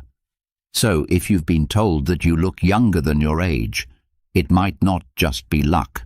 It could be a sign that you've surrounded yourself with the kind of energy that keeps you truly alive. 6. You live with passion and purpose.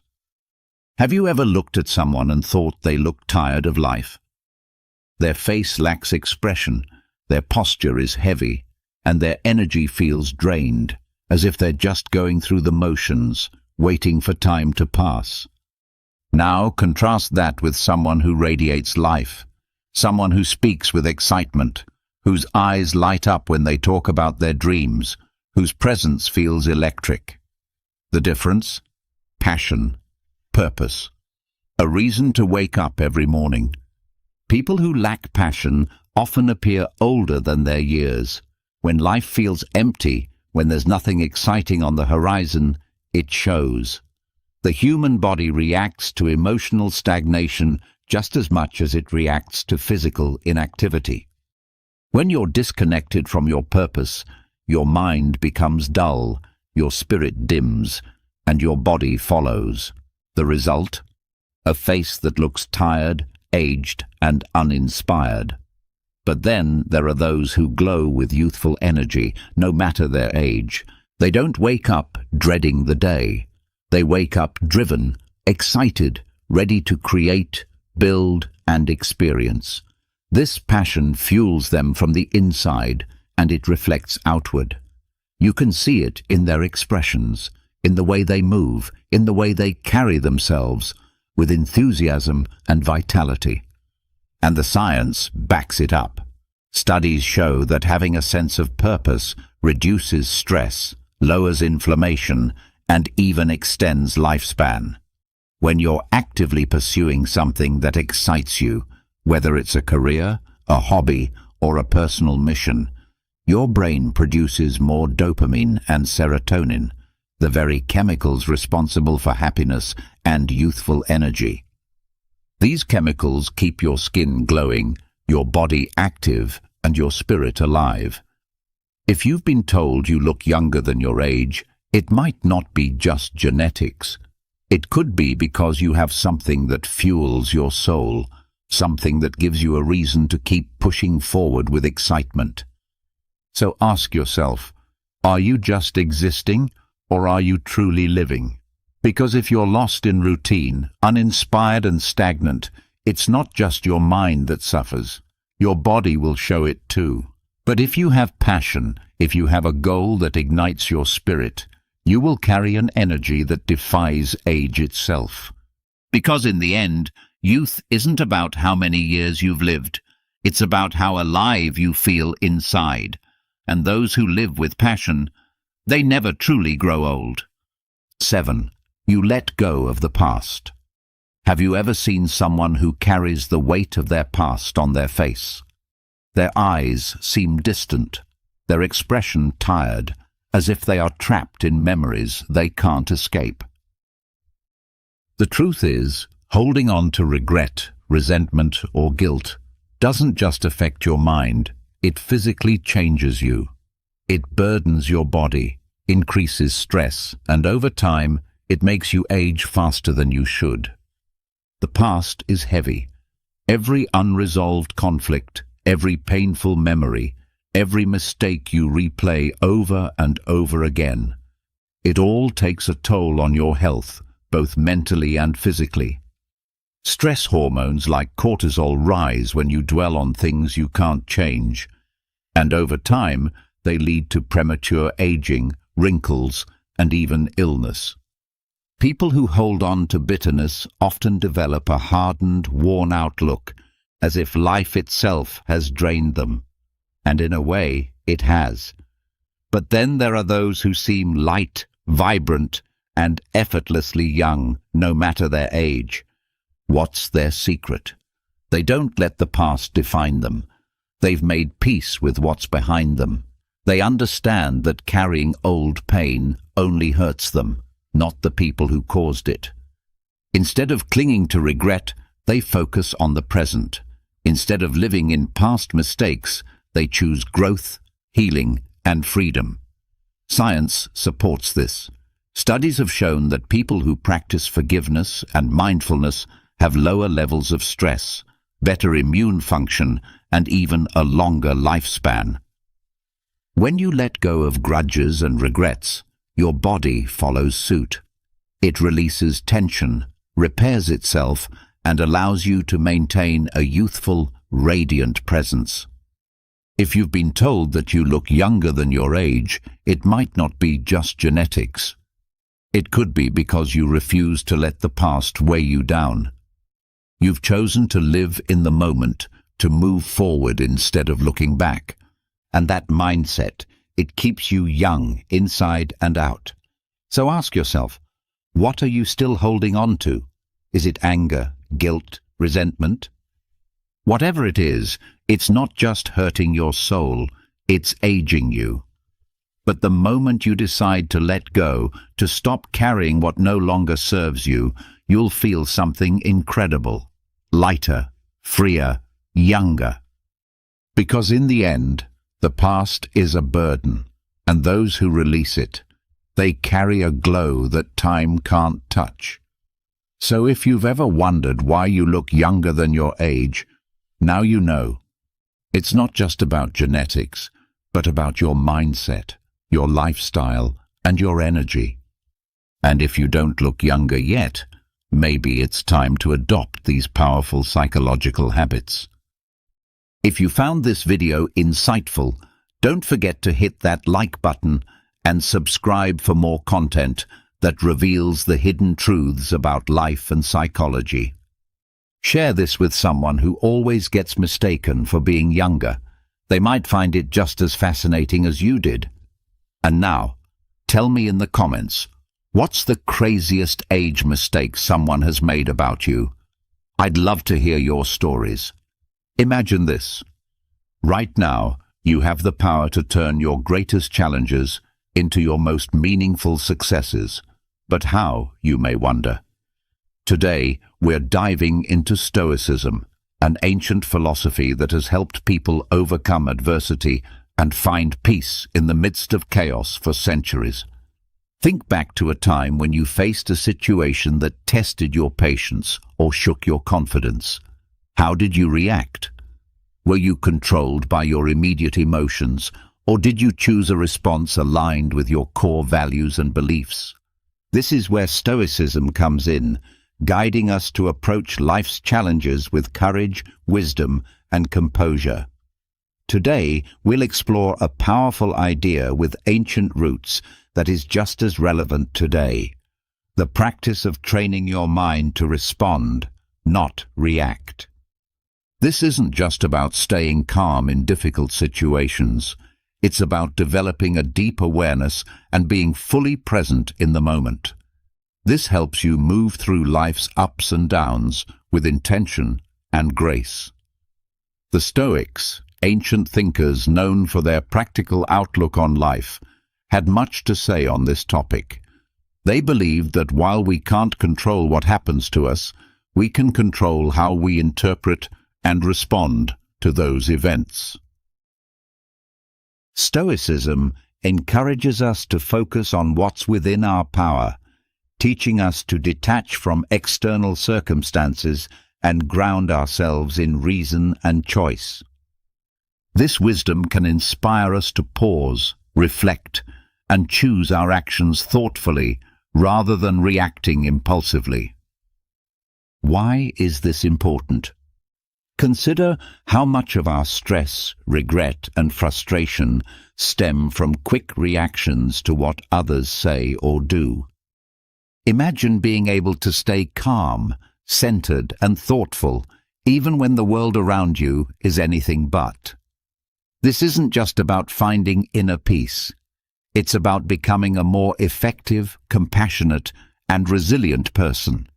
These qualities have the power to transform not only your life, but also the lives of those around you. In today's conversation, we'll explore various strategies that combine insights from modern psychology and Stoic philosophy. These strategies will help you develop a responsive mindset. We'll discuss how to cultivate mindfulness, why responding instead of reacting matters in today's world, how to express emotions constructively, and how to keep the bigger picture in mind, a perspective in which the Stoics excelled. By the end of our discussion, you'll have a toolkit of strategies to help you pause, assess, and respond thoughtfully to whatever life throws your way. Together, we'll learn to anchor ourselves in the wisdom of Stoicism and the power of our own minds to choose how we respond, transforming our experiences and interactions for the better. As we explore the essence of responding over reacting, we enter a space where every thought and action is intentional, echoing the timeless teachings of Stoicism. The Stoics, those ancient philosophers from Greece and Rome, held principles that are incredibly relevant to our fast-paced modern world. They emphasized the importance of mastering our emotions and reactions, teaching that true power lies in our ability to choose how we respond to any situation. So, why is it so important to cultivate the ability to respond rather than react impulsively? Imagine you're in a tense meeting or facing a personal challenge. The natural instinct is often to react immediately, driven by a surge of emotions. While this reaction is instinctive, it's rarely in our best interest. Over time, reactive behavior can escalate conflicts, damage relationships, and lead to decisions we regret. This is where Stoic wisdom proves invaluable. The Stoics advocated for living in harmony with nature and reason, emphasizing that every action should be guided by virtue and rational thought. By adopting this philosophy, we learn to observe our initial impulses, analyze them with reason, and choose actions that align with our core values and long-term goals. Responding instead of reacting means taking a moment to pause when faced with a triggering situation. It's about stepping back to reflect, not only on the external event, but also on your internal response. This pause gives you the opportunity to consider different outcomes and choose the one that is reasoned, balanced, and most importantly, under your control. In practicing this Stoic approach, you're not ignoring or suppressing your emotions. Rather, you acknowledge them, understand their roots, and then decide whether and how they should influence your actions. This process empowers you to engage with the world in a way that preserves your inner peace and integrity, no matter what happens externally. However, the benefits of responding over reacting extend beyond personal peace. It also improves the quality of your relationships, strengthens your leadership, and enhances your resilience in the face of adversity. When you respond thoughtfully, you show respect, understanding, and empathy for others' perspectives, fostering more meaningful and productive interactions. Embarking on the journey to train your mind requires more than just good intentions. It demands intentional and sustained effort, much like the practices advocated by the Stoics. Their timeless wisdom offers valuable guidance for cultivating a responsive rather than reactive mindset in our modern world. Let's first explore the importance of self-awareness, a key pillar of Stoic philosophy. The Stoics stressed the need for introspection and understanding one's own thoughts and motivations. In this context, self-awareness means developing a keen understanding of your mental and emotional states. When you're aware of your thoughts and feelings, you're better equipped to manage them effectively. This heightened awareness helps you recognize the onset of emotional reactions and take the crucial first step toward choosing a more reasoned response. Next, we'll explore the practice of pausing, a simple yet powerful strategy. Marcus Aurelius, the Stoic emperor, often spoke of the space between stimulus and response, the moment when we have the power to choose our actions. By cultivating the habit of pausing, we gain the ability to make more intentional, thoughtful decisions in the face of life's challenges. This brief pause can be filled with a deep breath, a moment of reflection, or a short meditation. In this space, we can connect with our inner Stoic, asking ourselves what virtue is needed in the moment and which response aligns with our highest self. Another key strategy is reframing our perspective, a technique the Stoics used to maintain equanimity during difficult times. Reframing involves consciously choosing to view a situation from a new angle, one that reduces its emotional impact and reveals alternative ways to approach it.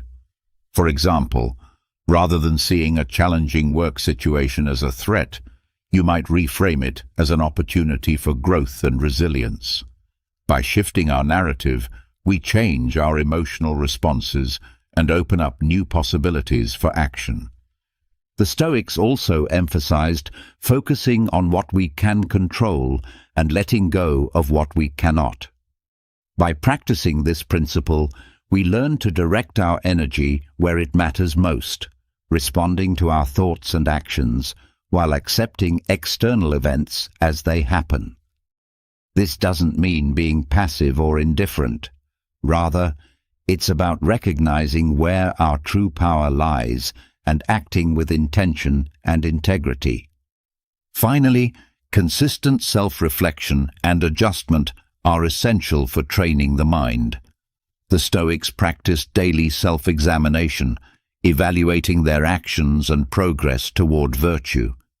Similarly, we can end our day by reflecting on our responses, celebrating the moments we chose thoughtful actions, and learning from times when we fell into reactivity. This continuous process of self-assessment and improvement helps us build a responsive mindset and cultivate the wisdom and balance central to Stoicism. By incorporating these strategies into our daily lives, we honor the Stoic legacy while empowering ourselves to live with more purpose, calm, and effectiveness. Through consistent practice, we can reshape our minds, guiding them to respond in ways that reflect our deepest values and aspirations. At its core, mindfulness is about cultivating a deep awareness of the present moment.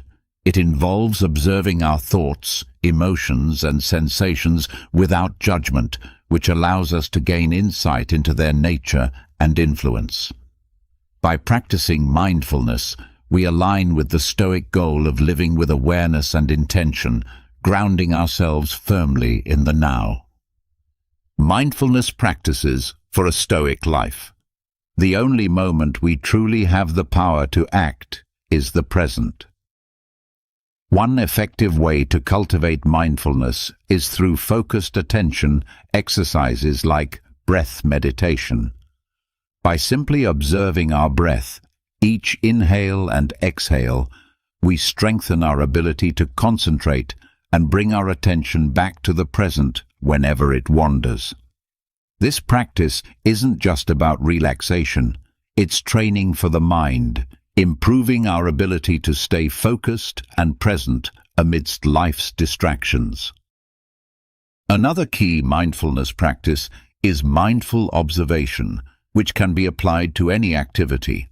Whether you're eating, walking, or performing routine tasks, you can practice being fully engaged in the moment, observing each aspect with curiosity and openness. This enhances the experience itself and also strengthens your ability to stay focused and responsive in various situations. Body scan meditation is another powerful technique that fosters both body awareness and presence. By slowly scanning through different parts of the body, we develop a deeper connection with our physical selves while also recognizing and releasing built-up tensions and emotions. This practice mirrors Stoic reflection on the body's nature and emphasizes not letting physical sensations overly influence our rational minds. Incorporating mindfulness into our interactions with others can also transform our relationships and communication. By being fully present, listening attentively, and observing without judgment, we foster deeper understanding and connection. This practice aligns with the Stoic value of empathy and the recognition that others too are rational beings navigating their own challenges and experiences. Implementing response over reaction in daily life. By embracing these mindfulness practices, we follow a path laid out by the Stoics, one that leads to greater clarity, tranquility, and effectiveness in our actions. As we cultivate a mindful presence, we equip ourselves with the tools to respond to life's challenges with grace, wisdom, and composure, embodying the best of Stoic-inspired living. Let's now shift our focus to the practical application of the mindfulness and Stoic insights we've gained, aiming to create a lifestyle where thoughtful responses take precedence over impulsive reactions. The goal of practicing response over reaction is not about suppressing our natural instincts. Instead, it's about deepening our engagement with life in line with the Stoic virtue of living with intention and rational thought. To truly embody the principles we've discussed, it's essential to establish daily practices that help us respond thoughtfully. Picture yourself in a challenging situation, perhaps a disagreement at work or an unexpected setback.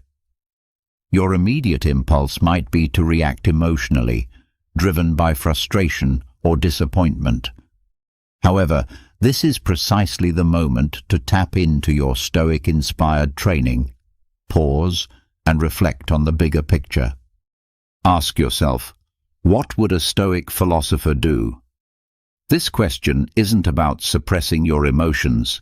Instead, it invites you to engage your rational mind to evaluate the situation objectively and choose a constructive response. The goal is not to eliminate emotions, but to channel them productively, using reason to navigate through them. Acknowledge your feelings, understand what triggered them, and then, with clarity and calm, decide on the best course of action that aligns with your values and goals. In practical terms, this could mean taking a brief walk to clear your mind before replying to a provocative email. Or it could involve digging deeper into what's truly bothering you in a conflict, addressing the root causes rather than reacting to surface-level frustrations. Each time you choose to respond instead of react, you're reinforcing a pattern of thoughtful engagement with life's challenges, building resilience, and fostering a greater sense of peace and satisfaction.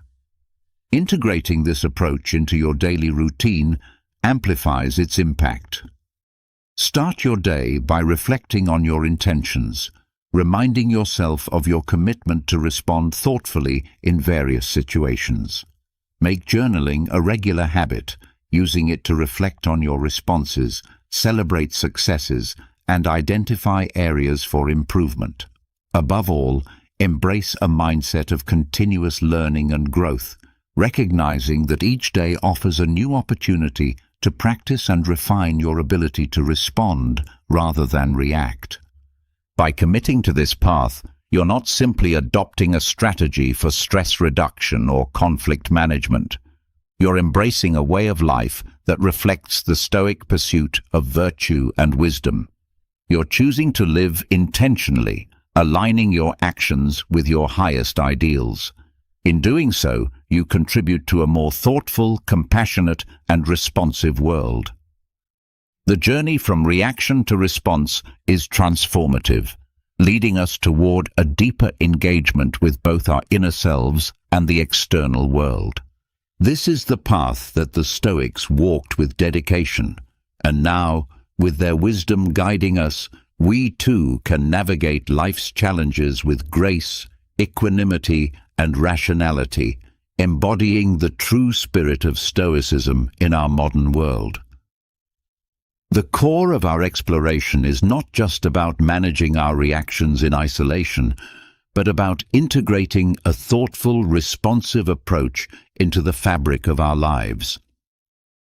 By embracing Stoic principles, focusing on what we can control, acting with reason, and striving for virtue, we empower ourselves to face life's challenges with greater calm and purpose.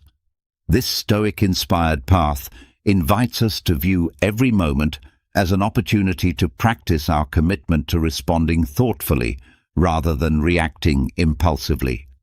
Whether we face daily frustrations, major setbacks, or significant decisions, each situation is a chance to embody Stoic virtues like wisdom, courage, justice, and temperance.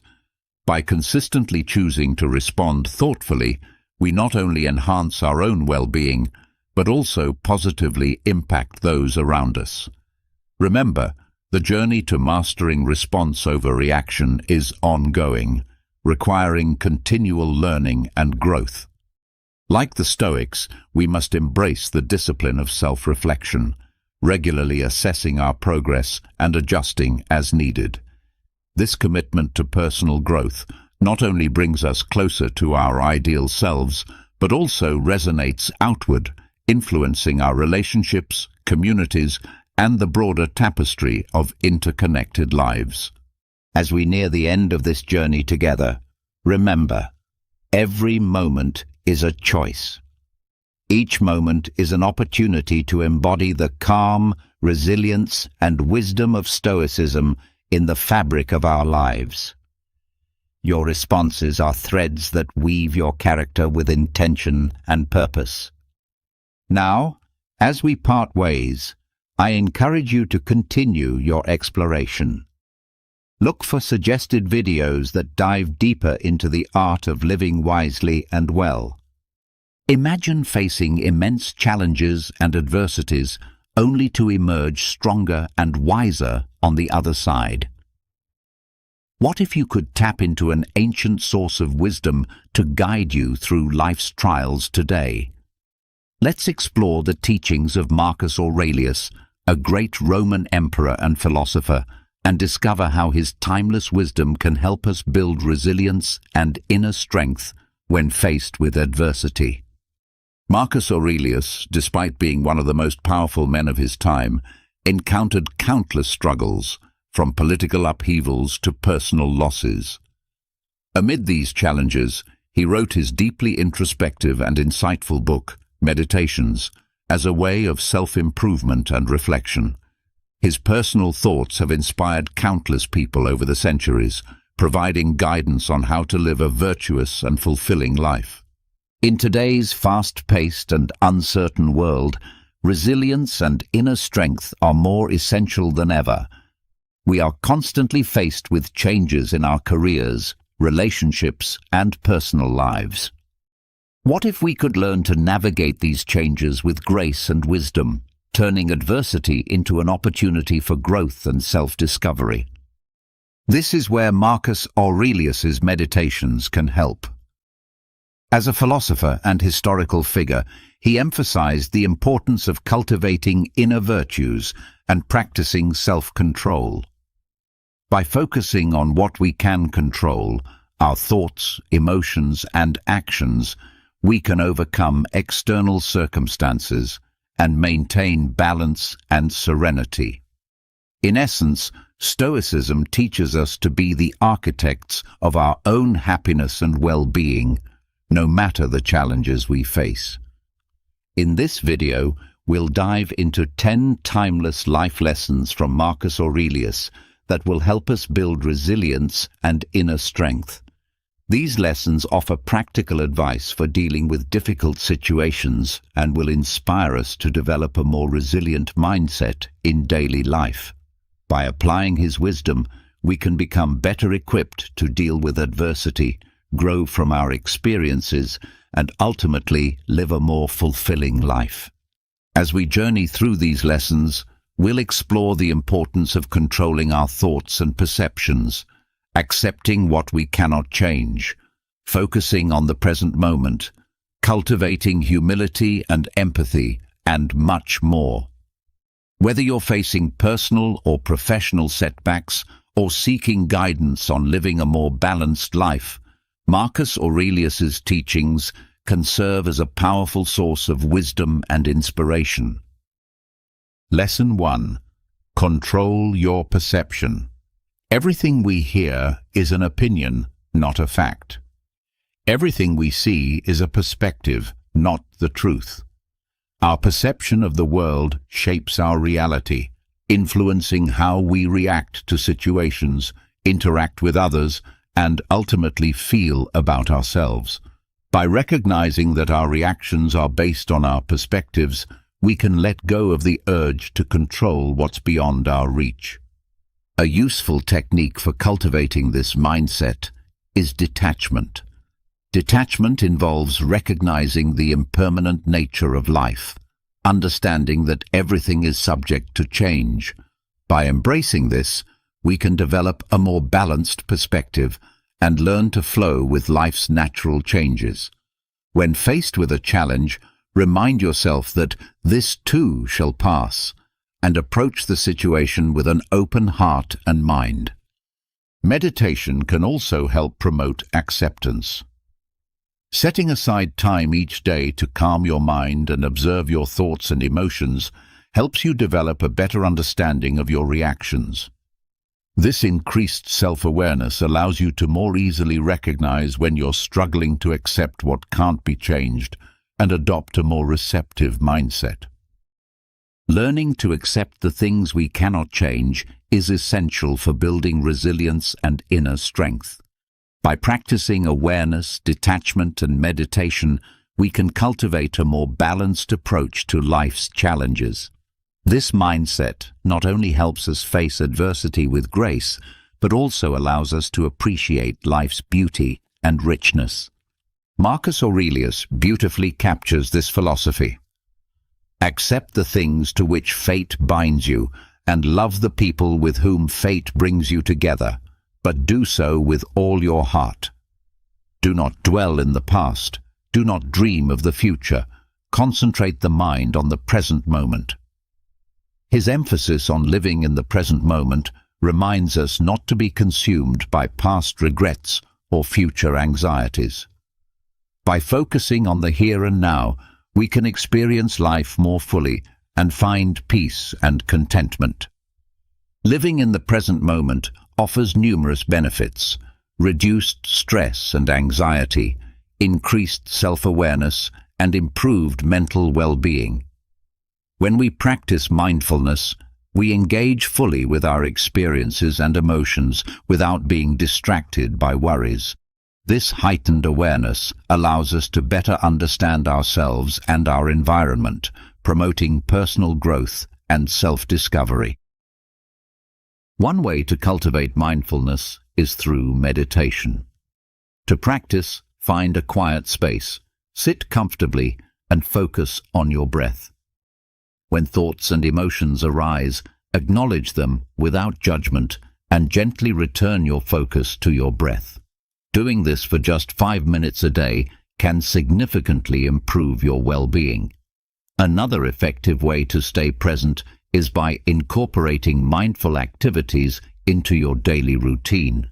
For example, try mindful eating, where you fully savor each bite and pay attention to the flavors and textures of your food, or mindful walking, where you focus on the sensations in your body and the environment around you.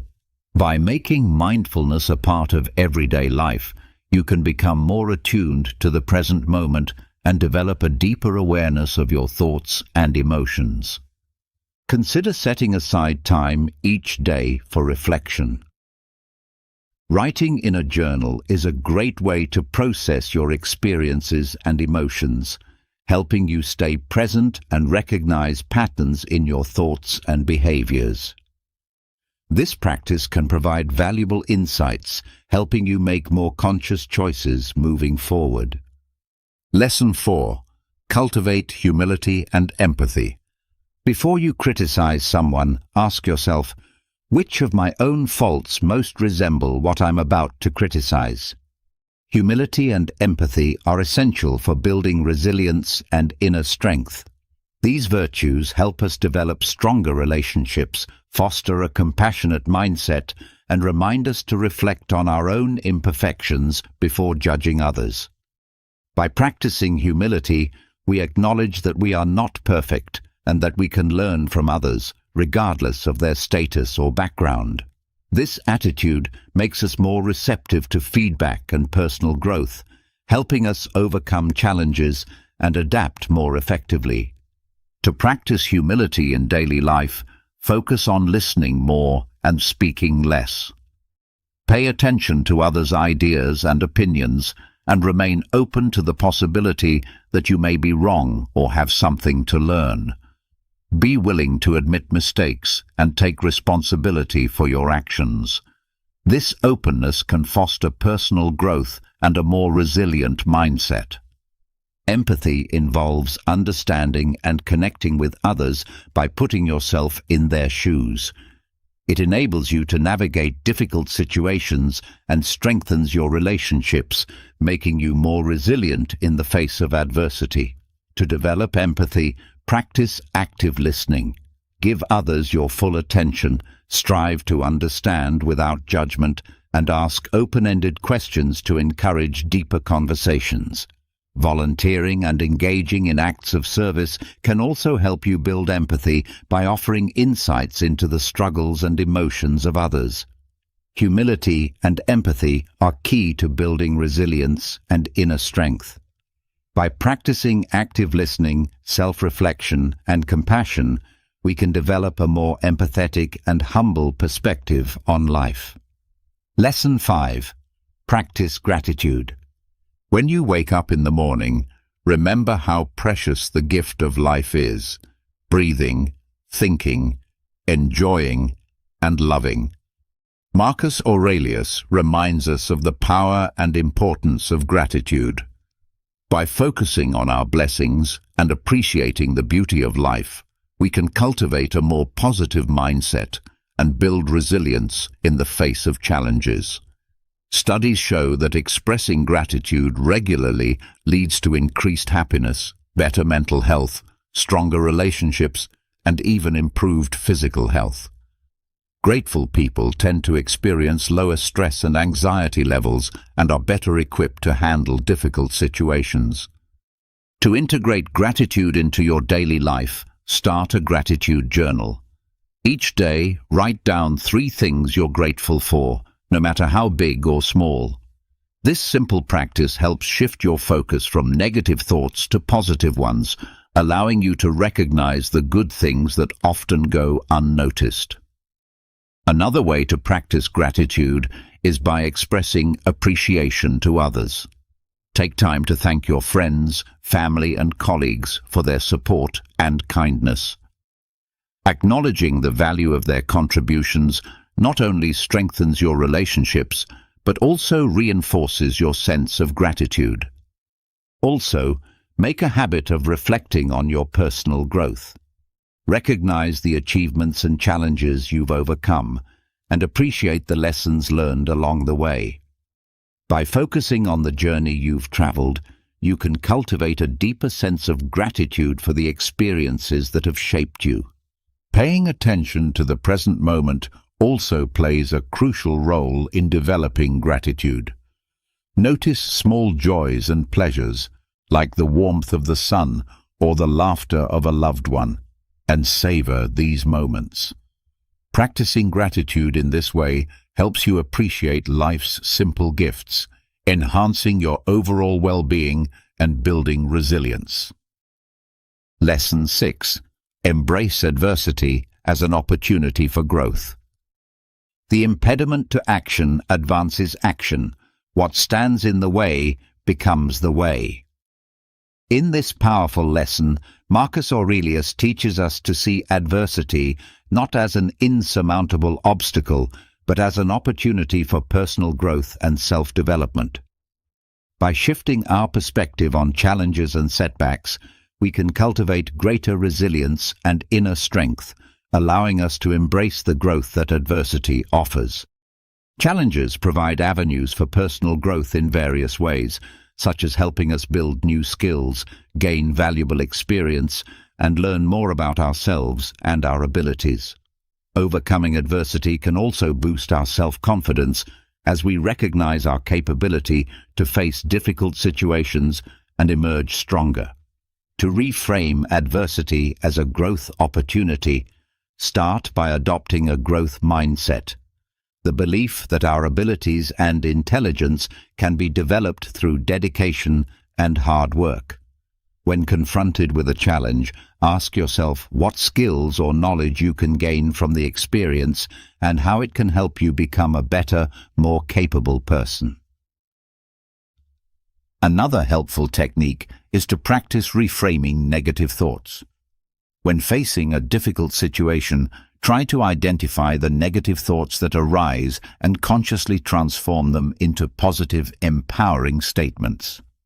For example, if you think, "I'll never be able to handle this," reframe it as, "This is a challenging situation, but I can learn and grow from it." You can also draw inspiration from the lives of others who have overcome adversity. Research famous figures, read biographies, or listen to podcasts about individuals who faced significant challenges and turned them into stepping stones for success. These examples serve as powerful reminders of the growth potential present in every obstacle. Lastly, consider seeking support from friends, family, or professionals when facing adversity.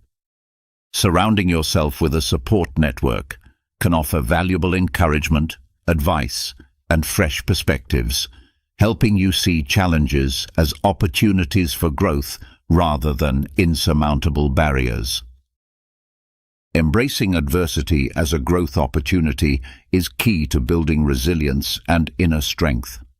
By adopting a growth mindset, reframing negative thoughts, seeking inspiration, and relying on support from others, we can view challenges as chances to learn, grow, and become better versions of ourselves. Lesson 7. The happiness of your life depends on the quality of your thoughts. Marcus Aurelius emphasizes the vital role that rational thinking plays in our happiness and our ability to overcome adversity. By guiding our thoughts and actions with reason, we can make more informed decisions, manage our emotions better, and face challenges with greater clarity and resilience. Rational thinking helps us assess situations objectively, identify potential solutions, and weigh the pros and cons of each option. By approaching challenges logically, we can minimize the influence of impulsive emotions such as fear or anger, which often cloud our judgment and lead to poor decisions. To develop rational thinking, practice critical thinking skills. This involves questioning assumptions, evaluating evidence, and considering alternative viewpoints. When faced with a difficult situation, step back and ask yourself, what assumptions you might be making, whether there's enough evidence to support your beliefs, and if there are alternative solutions you may have overlooked. Another way to cultivate rational thinking is through regular self-reflection. By periodically examining our thoughts, beliefs, and actions, we can gain a deeper understanding of our motivations, biases, and thinking patterns. This self-awareness helps us recognize when our thoughts might be influenced by emotions or false assumptions, allowing us to shift toward a more logical approach. It's also essential to practice emotional regulation, as strong emotions can interfere with rational thinking. Techniques such as mindfulness meditation and deep breathing exercises can help manage emotions more effectively, creating the mental space needed for clear and logical thinking. Lastly, seek opportunities to enhance your problem-solving skills. Engage in activities that challenge your mind, like solving puzzles, playing strategy games, or participating in debates. These experiences can strengthen your logical thinking abilities and improve your capacity to face adversity with reason and clarity. Guided by reason, we can approach life's challenges with greater clarity and success.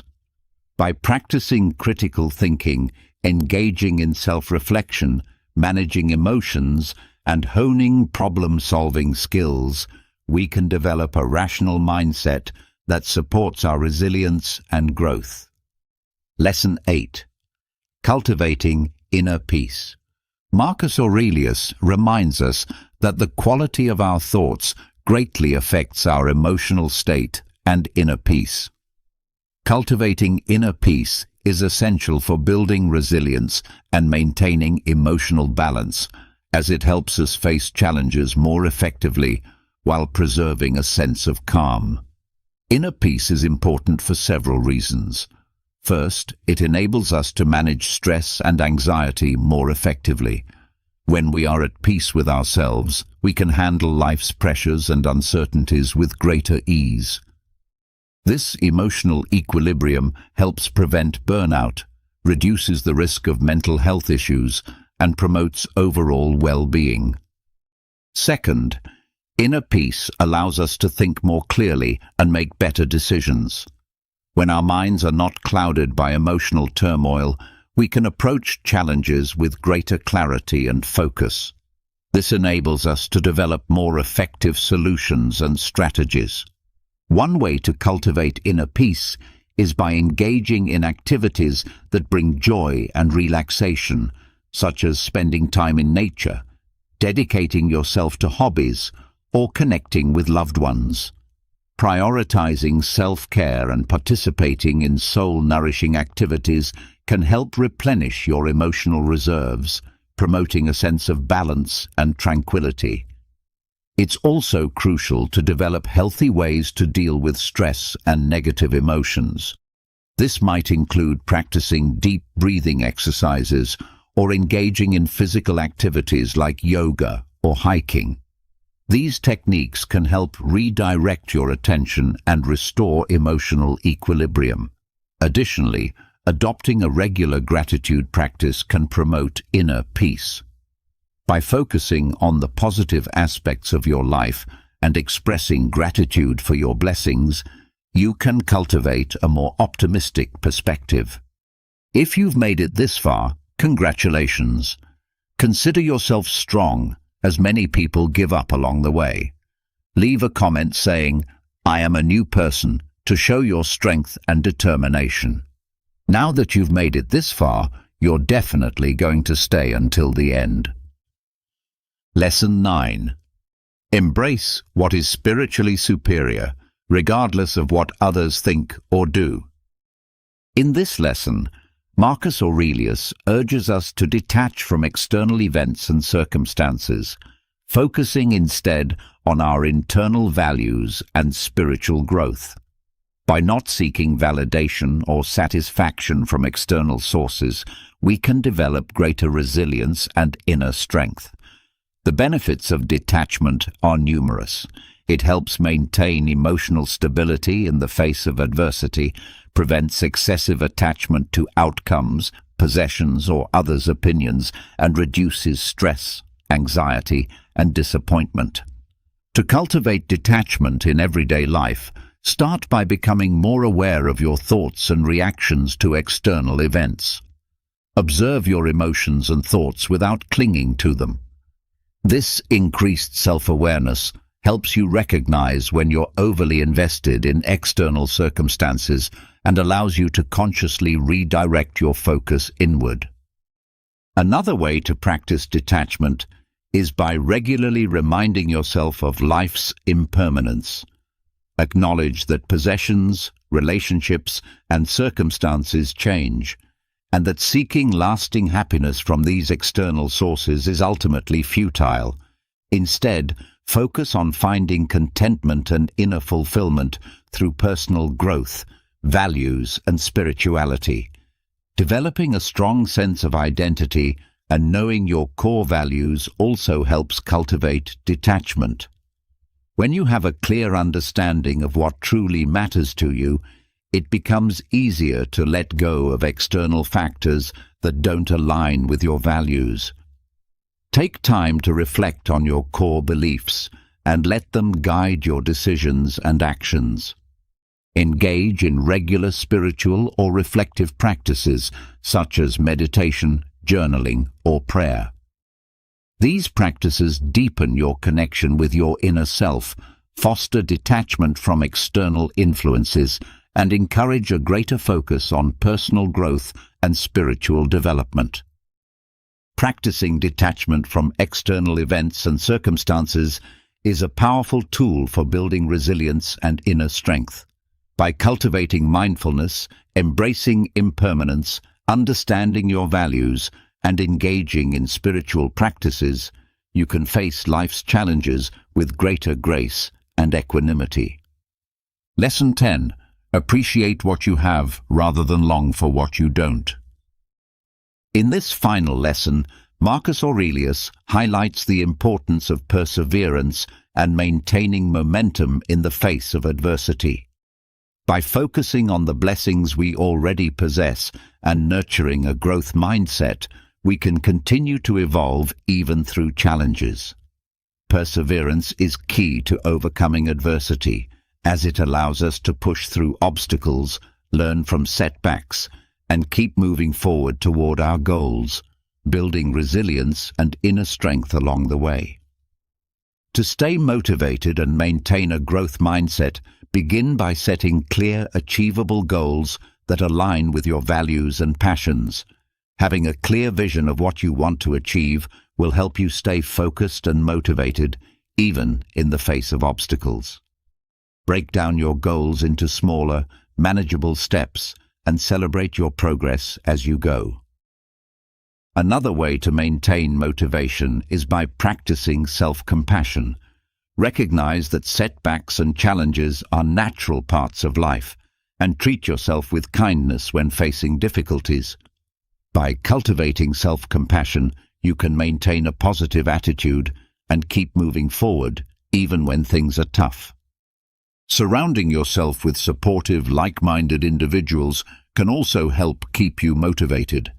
Seek out friends, mentors, or support groups who share your values and goals, and draw inspiration from their successes and experiences. Set aside regular time to reflect on your progress, recognizing the obstacles you've overcome, the skills you've gained, and the growth you've achieved along the way. Maintaining perseverance and momentum is essential for overcoming adversity and building resilience. By practicing self-compassion, surrounding yourself with supportive individuals, and reflecting on your progress, you can sustain your motivation and keep moving forward, no matter what challenges life presents. We've just explored 10 powerful life lessons from Marcus Aurelius's Meditations that can help us build resilience and inner strength. These lessons offer insights on how to manage our perceptions, accept what we cannot change, Focus on the present, develop humility and empathy, practice gratitude, embrace challenges as opportunities for growth, be guided by reason, cultivate inner peace, practice detachment, and maintain constant momentum. By integrating these timeless teachings into our daily lives, we can foster personal growth, overcome adversity, and live more meaningful and purpose-driven lives. It's important to remember that building resilience and inner strength is a lifelong journey. Applying these lessons takes time, practice, and dedication. As you continue to face challenges, turn to the wisdom of Marcus Aurelius and strive to live according to the principles he expressed. Doing so will not only make you more resilient and resourceful in difficult times, but also help you discover a deeper sense of inner peace, purpose, and fulfillment. As we conclude, I encourage you to reflect on these 10 lessons and think about how you can apply them to your own journey of personal growth and self-discovery. Remember, Marcus Aurelius's wisdom is a timeless guide that can help you navigate life's challenges with grace, wisdom, and resilience. If you've made it this far, be sure to comment the phrase, "I am a new person," so I know this video has made a positive impact on your life. Have you ever experienced a moment of such intense anger that you felt completely out of control? Perhaps when someone said something hurtful or acted in a way that deeply upset you. Have there been days when even a simple glance or a passing remark made it feel as though the entire world was against you? In today's rapidly moving and pressure-filled world, it's incredibly easy to become overwhelmed by negative emotions, from minor irritations to full-blown rage. But is there truly a way to remain steady in the midst of emotional chaos? Is it possible to live a life of calm and composure, untouched by the actions or words of others? Can we really protect our inner peace from external disturbances? Stoicism, an ancient yet deeply relevant school of philosophy, offers profound and enduring wisdom for this very challenge. Thinkers like Marcus Aurelius, Epictetus, and Seneca endured unimaginable hardships, yet they managed to preserve a state of inner calm by embracing the principles of Stoic thought. Today, we'll delve into 7 practical approaches designed not just to help you manage your emotions, but to truly master them, to gain unwavering control over your inner world. What I'm about to share goes far beyond theoretical musings. These are timeless lessons drawn from the depths of Stoic philosophy, carefully transformed into practical insights that you can apply immediately. So I encourage you to stay with me throughout this journey, because even embracing just one of these approaches can lead to a powerful and immediate shift in your life. Let's begin by talking about the idea of embracing willingness in life. One of the foundational principles of Stoicism that leads to deep inner tranquility is the practice of fully accepting whatever life brings our way. Now, this doesn't mean we have to enjoy every situation or agree with everything that happens. Instead, it calls us to meet each circumstance with openness and a lack of resistance. Marcus Aurelius, in his Meditations, encourages us to accept the things to which fate binds us and to love the people fate connects us with, but to do so wholeheartedly and sincerely. This type of acceptance is essential for breaking the cycle of anger and frustration. Picture yourself performing a mundane task like washing the dishes. If you do it begrudgingly, each plate becomes a source of resentment. But if you engage in the task with a willing spirit and a sense of gratitude, even this simple act becomes peaceful. Epictetus, in his discourses, teaches us not to wish for events to happen as we want them to, but to want them to happen as they do, because in doing so, life begins to flow more harmoniously. This is the essence of willingness, moving with the current of life rather than resisting it. Practically speaking, this mindset can shift how we respond to uncomfortable moments. Imagine being stuck in traffic. If you allow yourself to dwell in irritation over the delay, your frustration only grows. But if you view the situation as an opportunity to listen to an audiobook, a favorite podcast, or to simply reflect, you instantly take back control over your experience. When we begin to accept life as it is, stress loses its grip on us. A critical part of developing willingness is clarifying our purpose. Instead of chasing fleeting desires or short-term goals, we can focus on a higher vision, a guiding purpose that informs all our actions. Ask yourself, what is the life I am striving to build? What vision am I aligning with? Unlike personal ambitions that might bring momentary satisfaction, a true vision encompasses the entirety of your being. When you live with a grand, meaningful purpose, each action becomes voluntary. You understand that even the hard or unpleasant moments are contributing to something greater. You're no longer just reacting, you're choosing. Think about the difference between doing something out of obligation versus doing something from the heart. If you're meeting a deadline at work under pressure, the task can feel heavy. But when you volunteer to help someone or support a cause you believe in, even the most difficult tasks feel fulfilling. The action may be the same, but the intention transforms your experience. I choose to do this becomes your sanctuary. I have to do this becomes your torment. Try applying this perspective to your daily life. When someone says something offensive, you face a fork in the road. You can let that comment dictate your emotions and lash out in anger, or you can see it as a moment to practice acceptance and inner strength.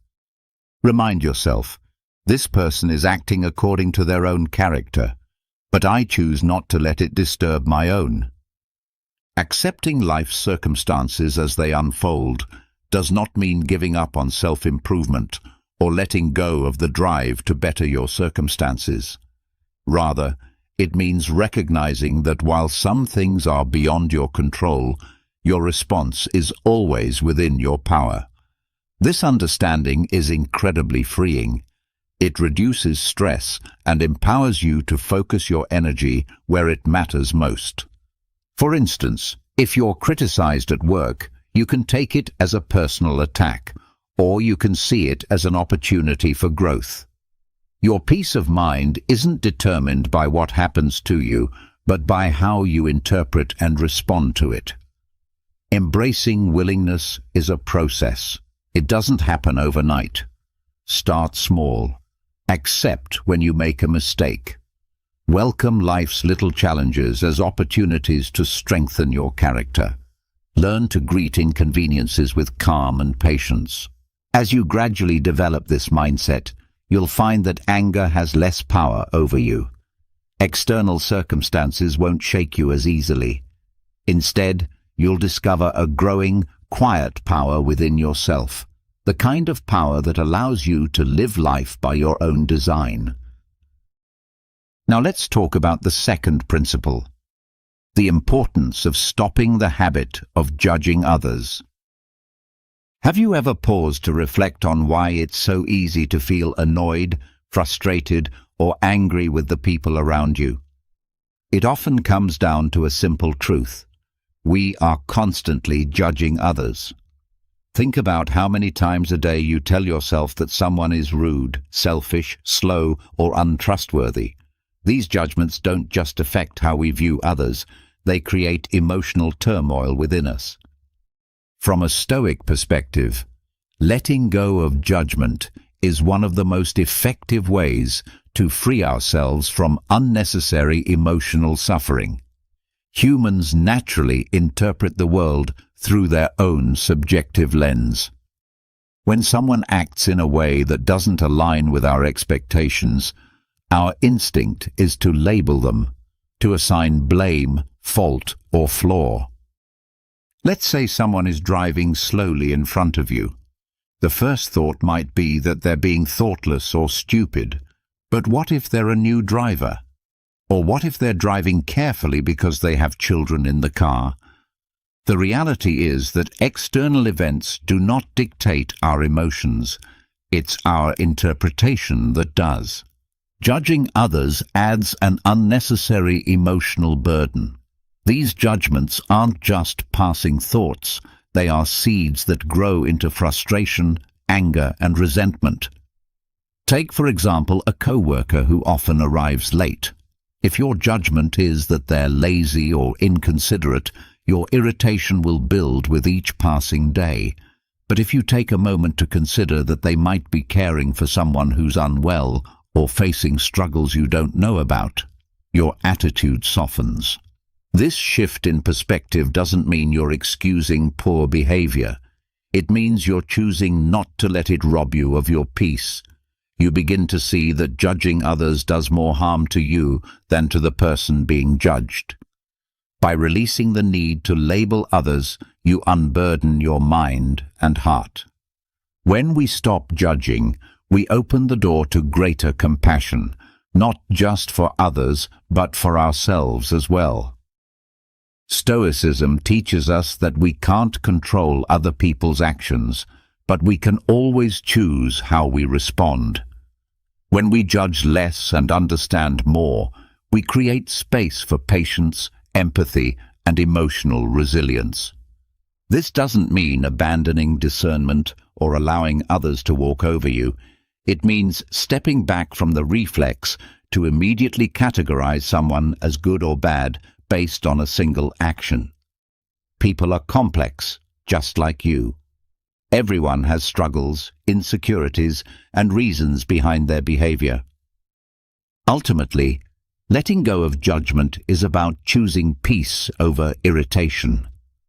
It's about freeing yourself from the emotional chains that come with trying to control or define others.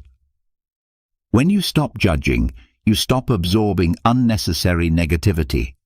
And in that space of neutrality, you find clarity, calm, and strength. Stay with me as we continue exploring more powerful Stoic practices that can transform not only your emotional world, but your entire life. These teachings aren't just about philosophy. They're about creating a life of stability, depth, and enduring inner peace. Stoicism doesn't instruct us to ignore our problems. It teaches us to see them with greater clarity and understanding. Marcus Aurelius wisely observed that we always possess the option of withholding our opinion. There is never a true necessity to become agitated or to disturb your inner peace over matters beyond your control. No one is entirely virtuous or completely flawed. People are a blend of actions, influenced heavily by their life experiences, surroundings, and level of awareness. Think back to a time when you didn't show up as your best self. Maybe you were exhausted, overwhelmed, or just having a particularly rough day. In the same way, others' actions are rarely a reflection of who they are at their core, but more often a response to the situations they're facing. In the right environment, even someone with many faults can demonstrate surprising kindness. On the flip side, even those who are usually composed and kind can falter under pressure. Consider this. You're at a restaurant and the server accidentally spills water across your table. Your immediate reaction might be irritation or anger. How careless! But if you take a moment to pause and reflect, considering the possibility that they might be having an exceptionally difficult day, your emotional response changes. You feel lighter. This is the quiet but profound power of releasing judgment. Not only does it lift the burden of discomfort from your shoulders, but it also deepens your empathy toward others. To be clear, letting go of judgment doesn't equate to justifying wrongdoing. It means choosing not to let the actions of others take control of your inner world. You can still recognize poor behavior, and distinguish right from wrong without allowing negativity to poison your mind. As Marcus Aurelius also noted, the best form of revenge is to remain unlike the one who committed the harm. The most dignified and powerful response to being wronged isn't retaliation, it's maintaining your grace and self-control. So how do we put this principle of non-judgment into action? The first and most essential step is awareness. When you notice yourself beginning to form a judgment about someone, ask yourself honestly, is this thought necessary? Is it helping me in any meaningful way? Then try to shift your point of view. Put yourself in the other person's situation. What might they be going through that you don't see or understand? Remember, too, that the richness of life comes from diversity. The fact that someone behaves, thinks, or reacts differently than you doesn't automatically make them wrong. It simply makes them different. And not every difference needs to be analyzed or emotionally charged. Often, it's not worth your energy or your peace. Letting go of judgment is ultimately about freeing yourself from carrying unnecessary emotional burdens. It's about learning to release the weight of irritation and resentment. The next time someone gets under your skin, pause, breathe deeply, and ask yourself honestly, is this emotional reaction really worth it? You'll begin to notice that by choosing empathy and perspective over assumption and judgment, you not only become more compassionate toward others, but also extend greater kindness to yourself. In the end, ask yourself this fundamental question: do I want to cling to my anger, or do I want to live with freedom and peace? The answer lies within your control. When you release the habit of judging others, you naturally begin to loosen your grip on the desire to control. This opens your eyes to a powerful truth. Much of the tension and disappointment in life comes from our expectation that others should behave according to our preferences. But life doesn't function on our terms.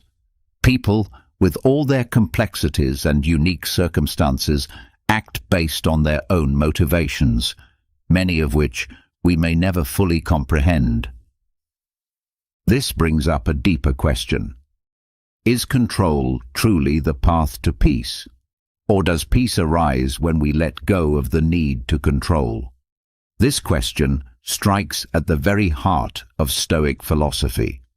Instead of expending energy trying to reshape what lies beyond our reach, we can choose to accept things as they are, and in doing so, free ourselves from much of life's unnecessary stress. You can't dictate the direction life takes, but you can always govern how you respond. Imagine you're driving during peak traffic hours. The roads are jammed, the horns are blaring, and you're about to be late. You feel frustration bubbling up. Why can't people drive better? Or, why is the traffic always like this? But the truth is, you can't alter how others drive or instantly clear the roads. What you can control, however, is your mindset. You can choose to become agitated, or you can take a breath and accept that this situation is simply outside your influence. Though it might seem straightforward, the act of letting go of control can radically transform your daily experience. Think of a mother who constantly worries about her child's academic performance. She wants the best and fears failure.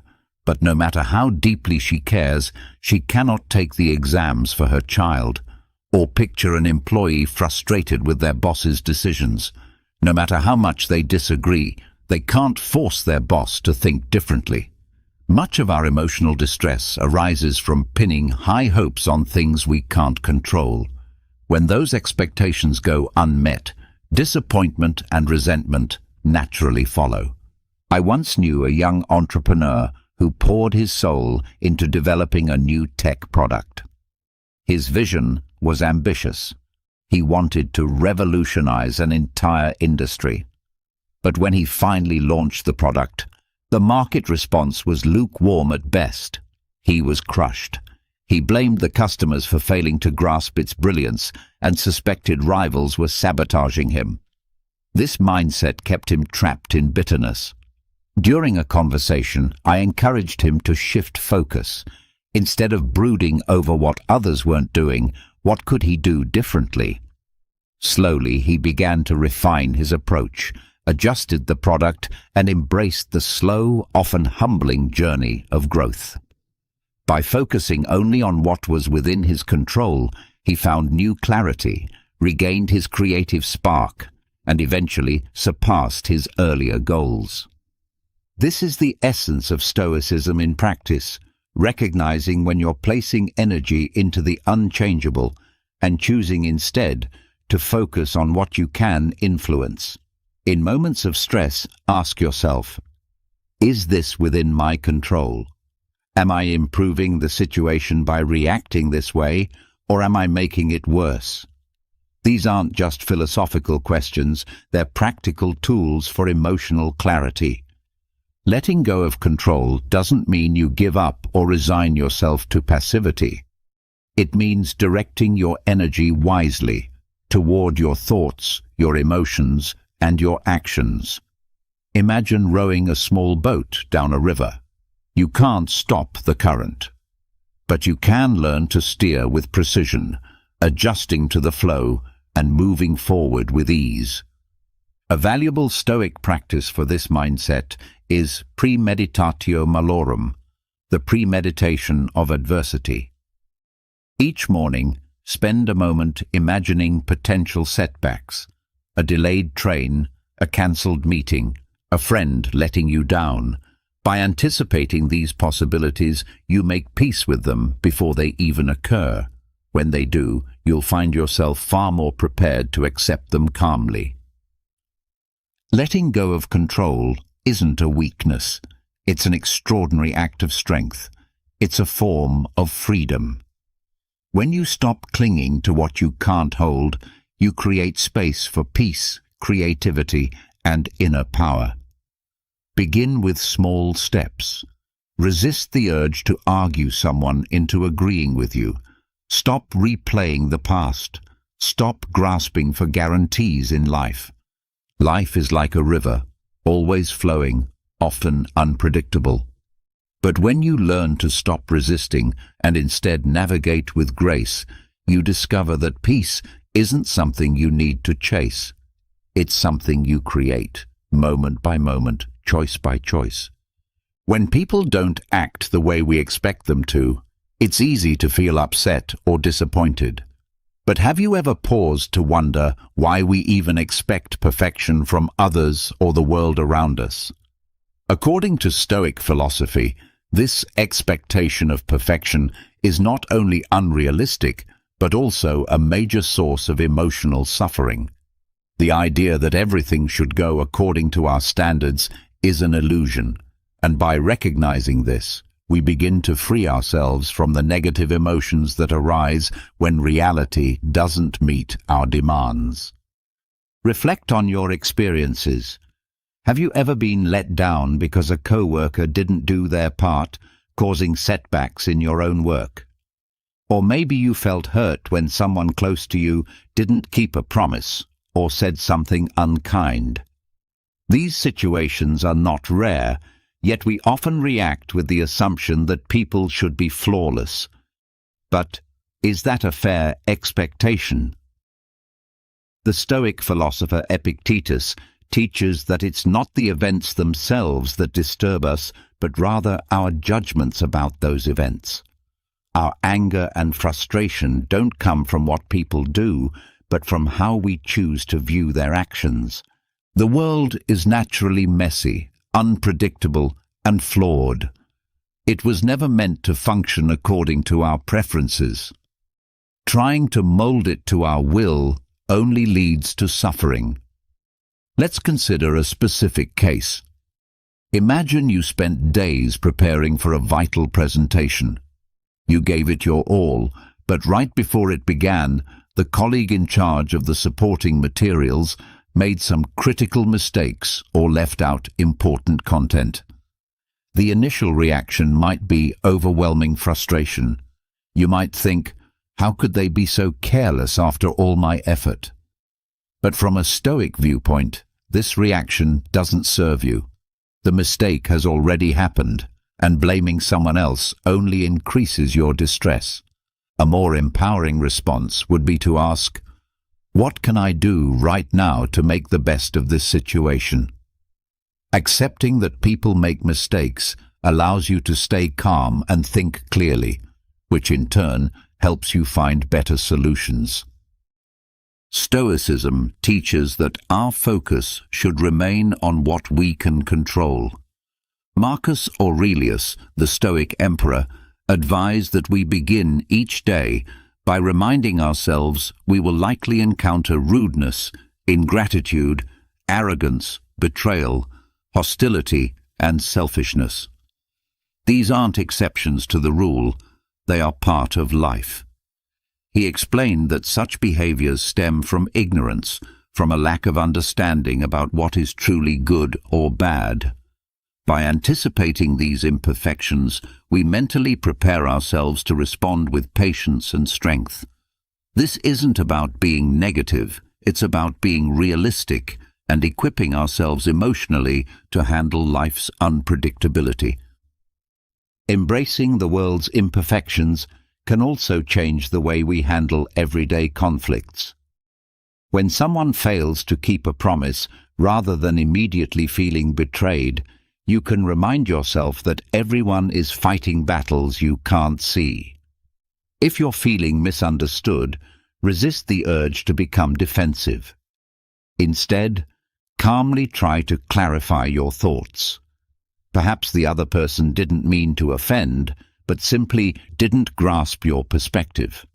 If someone is rude or critical, ask yourself whether their words truly injure you or whether it's your own interpretation that's creating the pain. To accept imperfection doesn't mean we stop trying to grow or improve the world around us. On the contrary, this mindset liberates us. When we stop demanding that others meet our personal standards, we free ourselves from constant disappointment and can instead invest our energy in what truly matters. Take personal relationships, for example. We often expect our partner to understand us completely, to instinctively know our feelings and needs. But even the most loving person can't read your mind. When you stop blaming them for not meeting your unspoken expectations and instead ask yourself whether you could express your needs more clearly, you not only reduce frustration, but also strengthen your relationship through better communication. When we truly embrace imperfection, we begin to find beauty in flaws. The co-worker who forgets deadlines, the friend who lets you down, the stranger who speaks harshly, all of these become chances to practice compassion and resilience. Ask yourself, have I ever made mistakes? If you desire understanding and forgiveness from others, shouldn't you be willing to extend the same to them? This shift in thinking reminds us that every human being is flawed, just as we are, and most are doing the best they can with the circumstances they face. Seneca, another great Stoic thinker, said that true freedom belongs to the brave. Having the courage to face and accept imperfection is not only a sign of compassion, it is a key to inner peace. You don't need a perfect world to be happy. When you stop expecting perfection from people or from life, you take a massive weight off your shoulders. Marcus Aurelius noted that your life's happiness depends on the quality of your thoughts. By training your mind to accept life as it is, not as you wish it to be, you begin to find peace amidst the chaos. This approach doesn't mean settling for less or tolerating harmful behavior. Rather, it's about mastering the art of living, one based on clarity, patience, and wisdom. As we start to accept the world's flaws, we arrive at a deeper realization. The way we feel about life's events is not dictated by the events themselves, but by our internal responses. This leads us to an even more personal challenge, learning to take responsibility for our emotions. The outside world is full of disorder, and people will often fail to meet our expectations. Things will rarely go exactly as we plan, but must these things shake us to our core? Accepting life's external imperfections is one part of the equation. The more difficult and more rewarding part is learning to regulate how we respond emotionally to what happens around us. This brings up a vital question. Who really controls your feelings? You or the circumstances you encounter? Stoic philosophy urges us to confront this truth head-on. Picture yourself standing in a crowded supermarket line on a hectic weekend. The place is buzzing with noise and stress. Suddenly, someone cuts in front of you without saying a word. No apology, no acknowledgement. Almost immediately, you feel a surge of irritation. You might think, "How rude." The impulse to speak up angrily or to stew in frustration is strong. But here's where you can take a pause and reflect. Is this person's inconsiderate action really worth disrupting your peace? They may have acted poorly, but your emotions are still your responsibility. Why should you allow their behavior to take charge of how you feel? If you choose calmness, you'll notice something powerful. The irritation begins to melt away. That person may continue without ever realizing what they did, but their behavior no longer has any control over your mood. The cue may take a few minutes longer, but your inner stability remains untouched.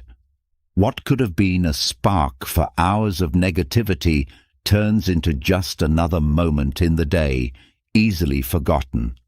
Every day, we unknowingly give others control over our emotions. A harsh comment, a dismissive look, or a forgotten favor can make us feel hurt or angry. But why do we give other people such power over our emotional state? Marcus Aurelius, emperor and philosopher, reminded us that we have complete control over our minds, even if we can't control outside events. In that control lies our strength. His insight reveals a timeless truth. While you can't determine how others behave, you always have the power to choose how you respond. Think back to a time when you were unjustly criticized, maybe at work or by someone close to you. The natural reaction might have been anger, maybe even a desire to defend yourself. But imagine if, in that moment, you had reminded yourself that your value doesn't depend on one person's opinion, and that your peace of mind is not up for negotiation. That would change everything. How can we begin to develop this level of emotional mastery? The answer lies in simple but powerful practices. Start by learning to harness the power of the pause. When something upsets you, resist the immediate impulse to react. Instead, ask yourself a few key questions. Am I overreacting? Or, is this moment really worth disturbing my peace? This brief pause, though seemingly small, creates a vital gap between the trigger and your response. In that space, you gain the ability to make a conscious choice, to choose calm over chaos, wisdom over impulse. Another deeply effective approach, one rooted in ancient Stoic tradition, is to keep a daily journal of your emotions. Each evening, take a few quiet moments to reflect. Ask yourself, what stirred my emotions today? What situations challenged my inner balance? How did I respond, and could I have chosen a wiser response? This daily practice is more than just writing. It's a mirror into your emotional life. Over time, it reveals patterns, moments where you consistently lose your composure, and gives you the clarity and discipline to change your reactions. Slowly but surely, this builds a resilient mindset. Owning your emotions is the cornerstone of a more peaceful life. The truth is, no one can truly make you angry or upset unless you give them that power.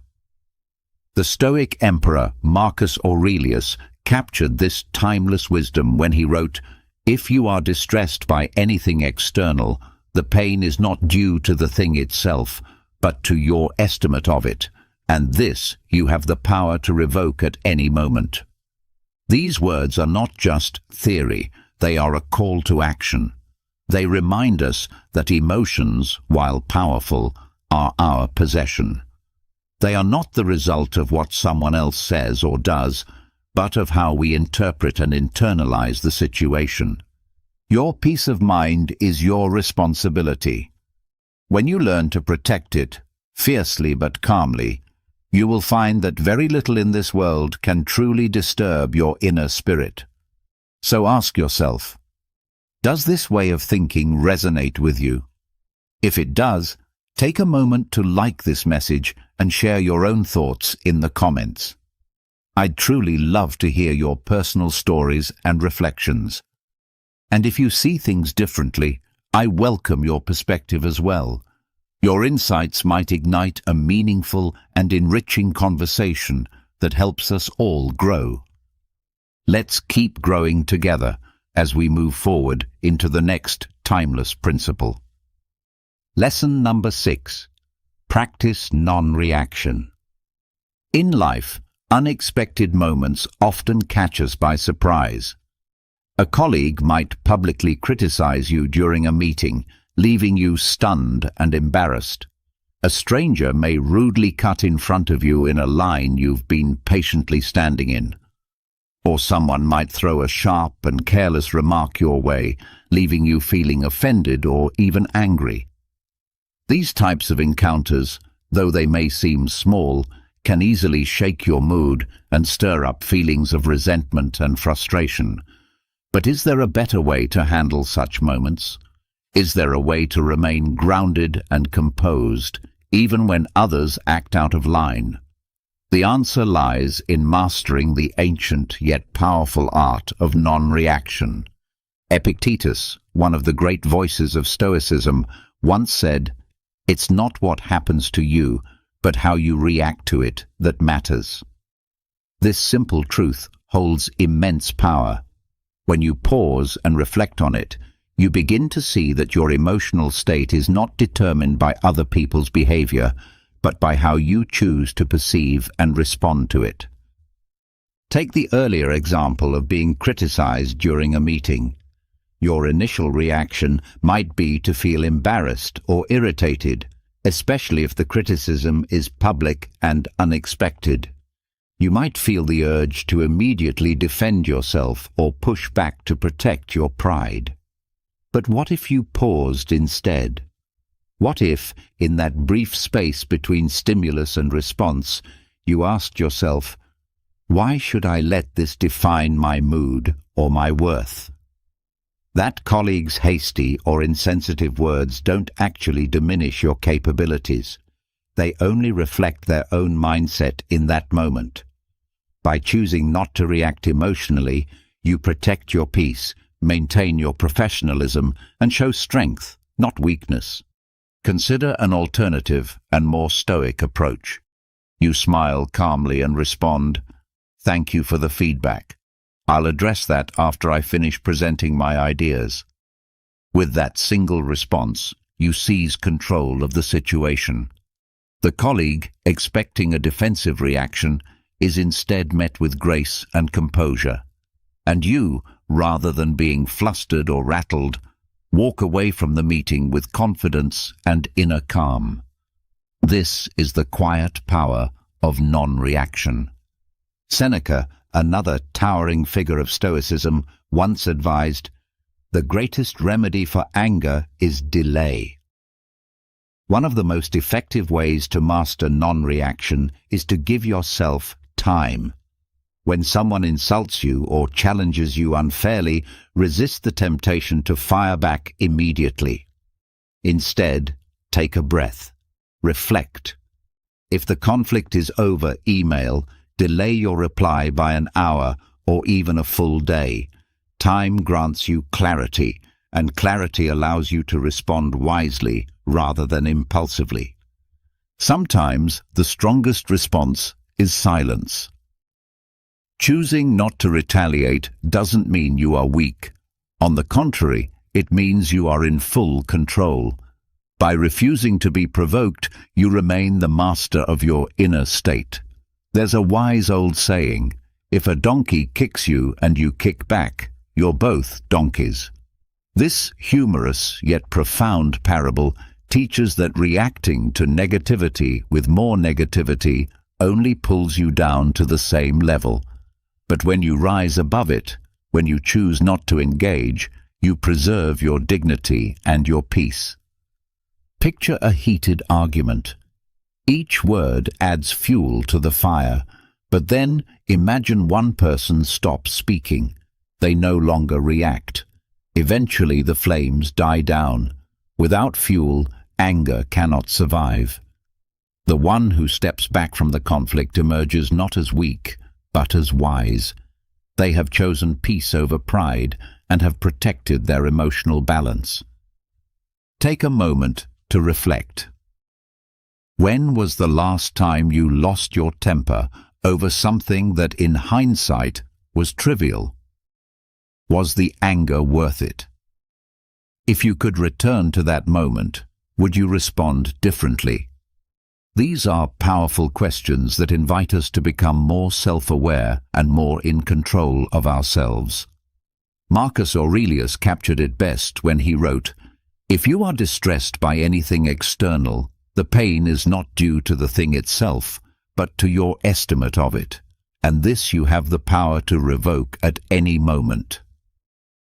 This wisdom isn't abstract, it's practical.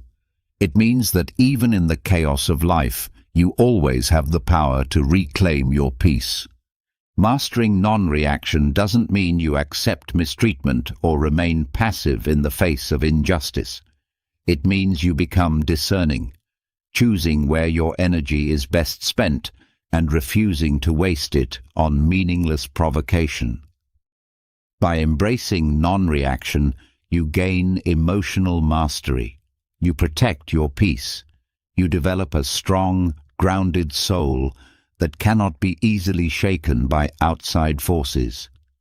Remind yourself every day, you cannot control the actions of others, but you can always control your response.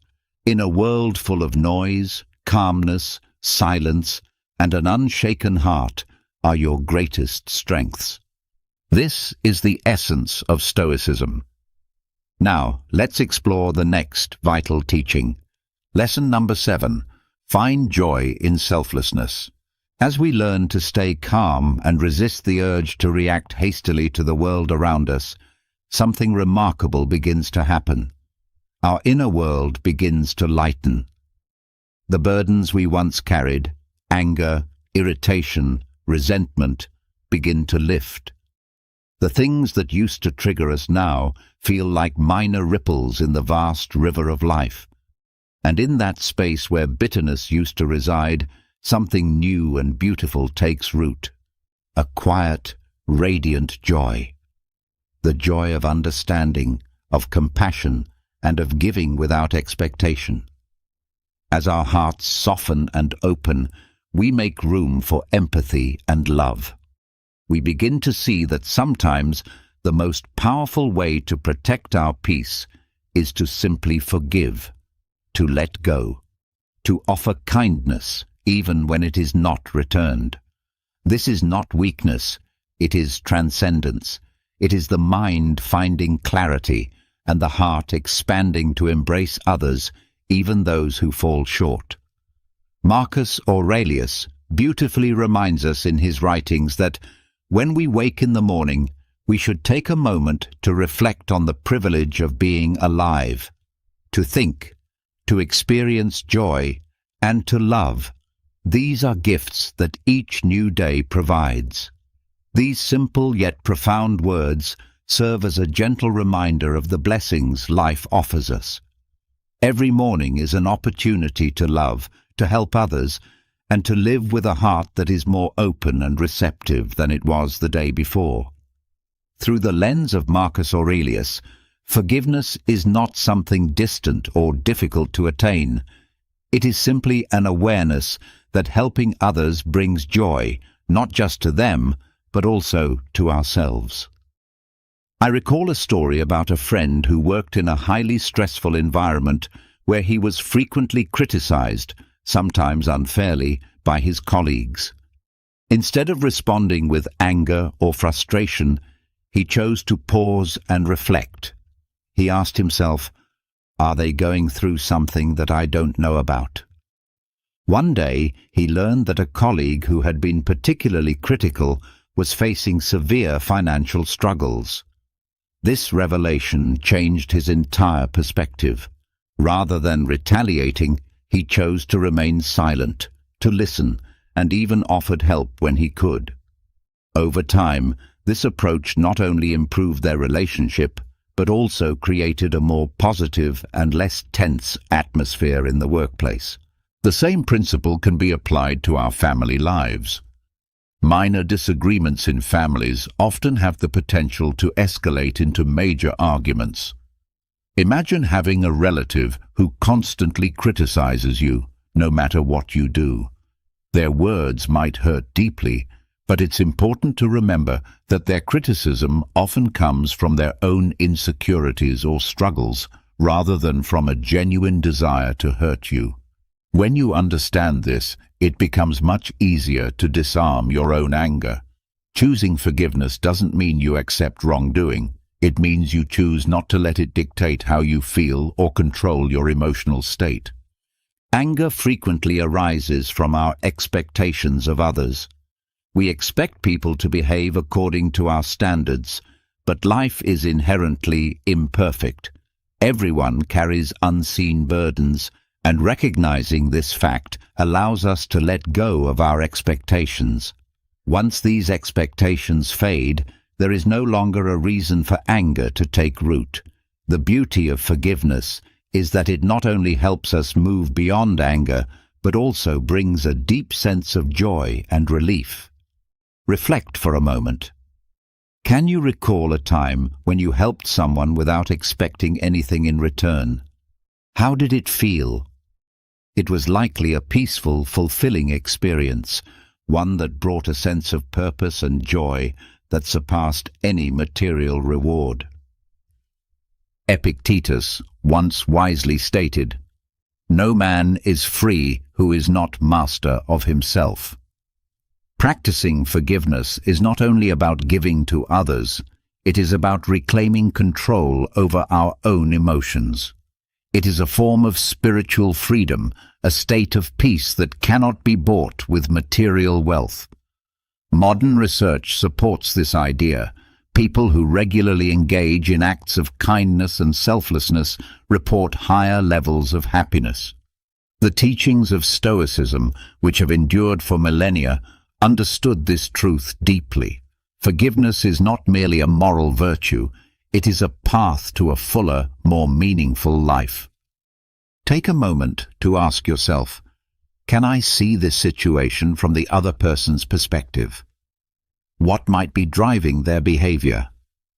These questions, when practiced regularly, can help ease discomfort and foster understanding. When was the last time you helped someone without expecting anything in return? How did it make you feel? Reflecting on such moments can guide you toward practicing forgiveness daily. It doesn't have to be a complicated or difficult process. Sometimes it's as simple as showing patience with someone's carelessness or refraining from trying to control things that are beyond your power. Instead of clinging to anger, focus on bettering yourself. When you extend kindness to someone, be grateful for the opportunity to do so and let go of any resentment. Seneca, in his timeless wisdom, beautifully said, "Wherever there is a human being, there is an opportunity for kindness. Wherever life places us, we have the chance to offer compassion. Choose forgiveness, not just for others, but also for yourself. Through giving and understanding, we build a better world for both ourselves and those around us. Forgiveness is not just an action. It is the key to living freely and peacefully. In conclusion, we have explored 7 methods for maintaining inner peace and remaining unaffected by the anger or annoyance caused by others. These principles are not merely philosophical musings. They are practical tools that guide us toward true inner freedom. By embracing acceptance, we learn to align with life itself. By letting go of judgment, we free ourselves from the burdens of bias. By relinquishing control and embracing imperfection, we take responsibility for our emotions and practice non-reactivity. All of these steps bring us closer to genuine self-mastery. Along this journey, finding joy in compassion becomes the greatest gift we can offer, not just to others, but to ourselves as well. If you found this video helpful and have not yet liked it, please take a moment to do so. Your support truly helps us spread these positive values. Don't hesitate to share this video with your loved ones, as even a small message can brighten someone's day. And have you ever felt like someone's words or actions ruined your entire day? Maybe it was a rude comment, a thoughtless gesture, or even just an unexpected inconvenience. It's frustrating, isn't it? But here's the truth. No one has the power to control your emotions unless you let them. What if you could stay calm and unshaken no matter what life or anyone else throws your way? Imagine walking through your day with a sense of peace so strong that even the most irritating situations couldn't rattle you. That's not just wishful thinking, it's emotional mastery. In this episode, we're diving into 10 transformative lessons that will help you stop reacting impulsively, let go of anger, and regain control over your emotions. These lessons aren't about ignoring your feelings or pretending not to care. They're about building the mental strength to navigate life's challenges with grace and clarity. Whether it's dealing with criticism, setting boundaries, or learning to let go of grudges, you'll discover practical tools to protect your peace and live with confidence. By the end of this episode, you'll have the mindset and strategies you need to stay unbothered, even in the most difficult situations. So, if you're ready to unlock the secret to emotional freedom and live a life where no one else can control your mood, let's get started. Your journey to mastering your emotions begins now. 1. Understand that your reactions are your choice. Picture this. You're in the middle of a peaceful day, maybe sipping coffee or walking through the park, when suddenly someone says something rude or inconsiderate. Your calm vanishes, replaced by anger or frustration. You think, why did they ruin my day? But here's the truth.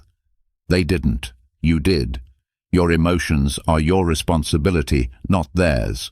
No one has the power to control how you feel unless you hand that power to them. Think of it this way. The world can throw challenges at you, but only you decide how to react. Let me offer a fresh perspective. Imagine you're wearing noise-cancelling headphones in a busy city. The chaos of honking cars and loud conversations doesn't disappear. It's still there. But it doesn't reach you. Mastering your reactions works the same way. You don't have to let the noise of other people's behavior invade your peace. A wise thought captures this beautifully. Between stimulus and response, there is a space. In that space lies our power to choose our response. In our response lies our growth and our freedom. When someone cuts you off in traffic or criticizes your work unfairly, it's easy to blame them for your anger. But what if, instead of reacting, you paused? In that pause, you find power, the power to choose calm over chaos, strength over impulsiveness. Here's a real-world example. Imagine your coworker dismisses your idea during a meeting. Instead of snapping back or stewing in resentment all day, take a moment to breathe and reflect. Is this about me, or is it their own stress or bias showing? By reframing the situation, you neutralize its impact on your emotions. The beauty of this approach is that it's not about suppressing how you feel, it's about recognizing that your feelings are separate from your reactions. Anger, frustration, and disappointment are natural, but they don't have to dictate what you do next. Here's a simple strategy to start practicing this mindset. Pause and identify when you feel triggered. Pause and name the emotion you're experiencing. Anger, hurt, irritation. This breaks the automatic reaction cycle. Ask questions. Reflect on why you're feeling this way. Is it because of what happened or your interpretation of it? Choose your response.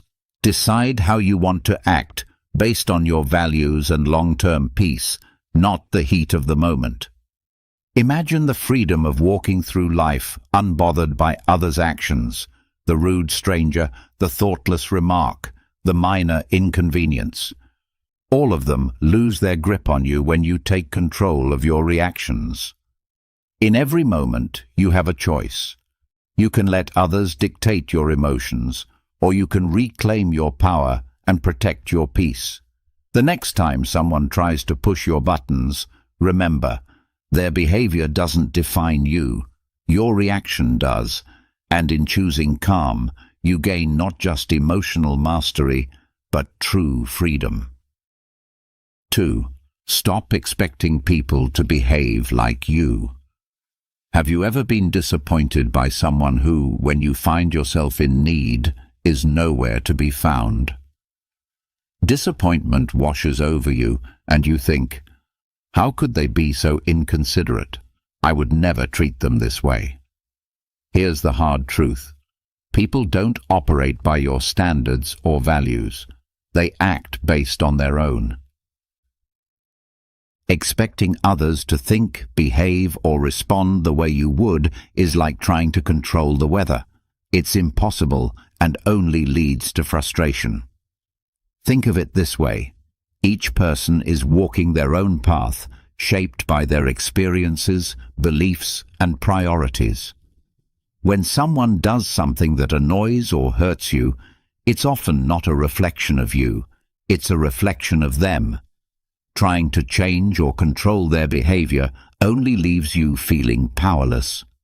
Instead of focusing on how others should act, focus on accepting them as they are. Let me give you an example.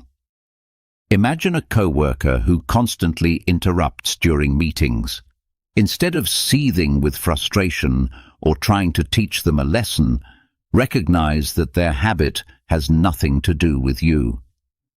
By letting go of the expectation that they'll change, you free yourself from unnecessary emotional turmoil. A wise thought sums this up perfectly. Expectations are the root of all suffering. The less you expect others to behave in a certain way, the more you protect your peace. Here's a practical exercise to help you let go of these expectations. Acknowledge your assumptions. When someone upsets you, ask yourself, what was I expecting them to do? Challenge that expectation. Reflect on whether it's realistic to expect someone else to act exactly as you would. Shift your focus. Instead of trying to control their behavior, focus on how you can respond calmly and maintain your peace. Think about how liberating this mindset is. The rude stranger, the forgetful friend, the inconsiderate coworker, none of them have the power to disrupt your emotions unless you let them. When you stop expecting others to meet your standards, you take back control of your reactions. In the end, people are who they are, not who you want them to be. Accepting this truth doesn't mean tolerating bad behavior or abandoning your values. It means recognizing that your peace is too valuable to sacrifice for something you can't control. The next time someone disappoints or frustrates you, pause and remind yourself, they're acting from their nature, not mine. And that's okay, because I choose my response. By releasing those expectations, you gain freedom, not just from others' actions, but from the emotional weight they once carried. Think about the last time you got into an argument. Maybe it was over something trivial, like which route was faster, or something deeper, like a disagreement with a close friend or partner. As the conversation heated up, did you feel that strong urge to prove your point, to show them you were right? We've all been there, clinging to our version of the truth like it's a lifeline. But here's the thing, that need to always be right is exhausting and unnecessary. The need to win every argument or prove your perspective often stems from insecurity. It's as if being wrong threatens our worth or identity. But what if you could let go of that need entirely? What if you could approach disagreements with curiosity instead of defensiveness? A powerful thought to keep in mind is this: would you rather be right, or would you rather be at peace? Often, our insistence on being right creates tension, damages relationships, and fuels our frustration. On the other hand, letting go of the need to prove yourself allows you to preserve your peace and approach conflicts with understanding. Imagine someone accuses you of something unfair. Your instinct might be to defend yourself, to argue your case, or to point out their flaws in return. But what if you paused and asked yourself, is it worth my energy to prove them wrong? Will this argument change anything important in my life? In most cases, the answer is no. Here's an example. A friend might insist that their way of handling a problem is better than yours. Instead of diving into a debate, you could say, I see where you're coming from, and I respect your perspective. By doing this, you not only diffuse the tension, but also maintain your calm and avoid unnecessary conflict. The Taoist philosopher Lao offers timeless wisdom. He who is attached to his views will never grow. Letting go of the need to be right doesn't mean abandoning your principles or silencing your voice. It means recognizing that not every disagreement needs a resolution in your favor. It's about choosing when to engage and when to step back. Pause before responding. When you feel the urge to argue, take a deep breath and reflect on whether it's worth your energy. Seek understanding. Instead of trying to win, ask questions to understand the other person's perspective. This approach often de-escalates conflict. Pick your battles. Save your energy for disagreements that truly matter, ones that align with your values or affect significant outcomes. Over time, you'll find that letting go of the need to always be right brings immense freedom. You'll start noticing how much lighter and calmer you feel when you stop trying to control every conversation or prove every point. Arguments lose their grip on your emotions because you've chosen peace over pride. Remember, your value isn't tied to winning debates or proving your intelligence. It's in how you carry yourself, how you protect your energy, and how you maintain your inner peace. The next time you're tempted to argue, pause and remind yourself, being right won't make me happy, but being calm will. And in that moment, you'll experience the true power of letting go. Imagine this. You're excitedly sharing an idea, something you're truly passionate about, and someone interrupts with a dismissive comment. Their words cut deep, and suddenly, the confidence you felt disappears. Why does this happen? It's because we often let others' words define how we see ourselves. Here's the truth. Your worth isn't determined by someone else's opinion. It's not tied to their compliments, criticisms, or judgments. When you rely on others to validate you, you hand them the power to control your emotions. True emotional freedom comes when you take that power back. Let's consider an example.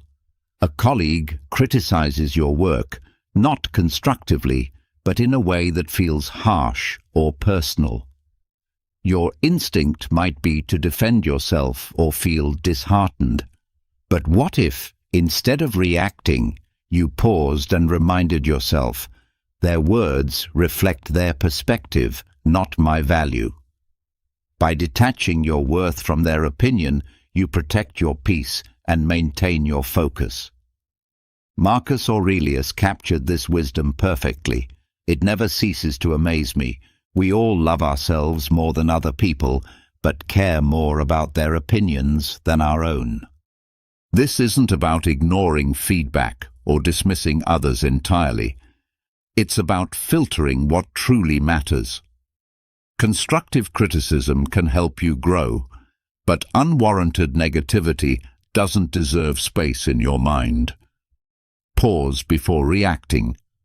When someone's words sting, take a moment to breathe. This pause gives you the chance to choose your response instead of reacting impulsively. Separate fact from opinion. Ask yourself, is there truth in what they're saying, or is it just their perspective? Focus on what helps you grow and let the rest go. Reaffirm your worth.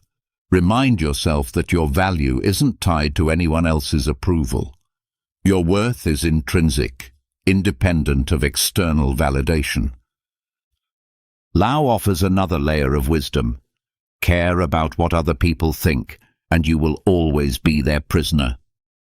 Letting go of the need for validation doesn't mean you stop caring about people. It means you stop caring about opinions that don't serve your growth. By doing so, you free yourself from unnecessary emotional weight.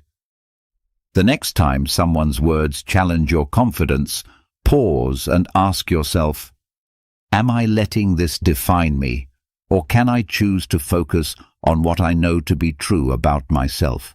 In that moment, you reclaim your power and remind yourself that no one's words can diminish your value unless you let them. True strength lies not in avoiding criticism, but in knowing your worth regardless of it. When you stop letting others' words define you, you create space for authenticity, confidence, and peace. And that's a life no one can take from you. 5. Protect your energy by setting boundaries. Picture this. A friend calls you in the middle of your busy day, asking for help with something they could probably handle on their own. Or perhaps a co-worker dumps a last-minute task on you, assuming you'll say yes. You feel the weight of obligation, but also the frustration of knowing this will disrupt your plans. Why is it so hard to say no? Here's the truth. Protecting your peace requires setting boundaries. And boundaries aren't selfish, they're necessary. Without them, you let others dictate your time, energy, and emotional well-being. Saying yes to everyone else often means saying no to yourself. A powerful reminder comes to mind. You can't pour from an empty cup. If you're constantly giving without protecting your energy, you'll find yourself burned out, resentful, and disconnected from your own needs. Boundaries are how you safeguard your emotional freedom while maintaining healthy relationships. Think about this. When someone oversteps your boundaries, it's not their fault. It's yours for not clearly defining and upholding them. People aren't mind readers, and unless you communicate what you're okay with, they'll continue to push, often unintentionally. Setting boundaries is a form of self-respect, and it also teaches others to respect you. Here's an example. Imagine you're always the person friends come to for advice, even late at night. You want to be supportive, but it's draining your energy. Instead of silently resenting them, you could say something like, "I care about you, but I need to keep evenings for myself to recharge. Let's talk tomorrow instead." This approach is firm yet kind, and it protects your peace without damaging the relationship. Epictetus reminds us, freedom is the ability to live as we wish. Living freely doesn't mean ignoring others' needs. It means deciding where your energy is best spent. Boundaries let you choose your priorities and ensure you're not giving more than you can handle. Here's how to start setting boundaries effectively. Be clear and honest. Communicate your limits calmly and directly. People are more likely to respect boundaries when they understand them. Use I statements. Focus on your needs rather than blaming others. For example, say, "I need some quiet time after work," instead of, "You're always bothering me." Stick to your boundaries. Once you set a limit, uphold it. Consistency shows others that you're serious about protecting your space. Lao offers another perspective. He who knows when to stop does not find himself in trouble. This wisdom reminds us that knowing your limits and respecting them prevents unnecessary stress and frustration. Boundaries aren't walls to shut people out. They're bridges to healthier, more balanced relationships. The next time you feel overwhelmed or taken for granted, pause and ask yourself, have I communicated my needs clearly? Am I honoring my own boundaries?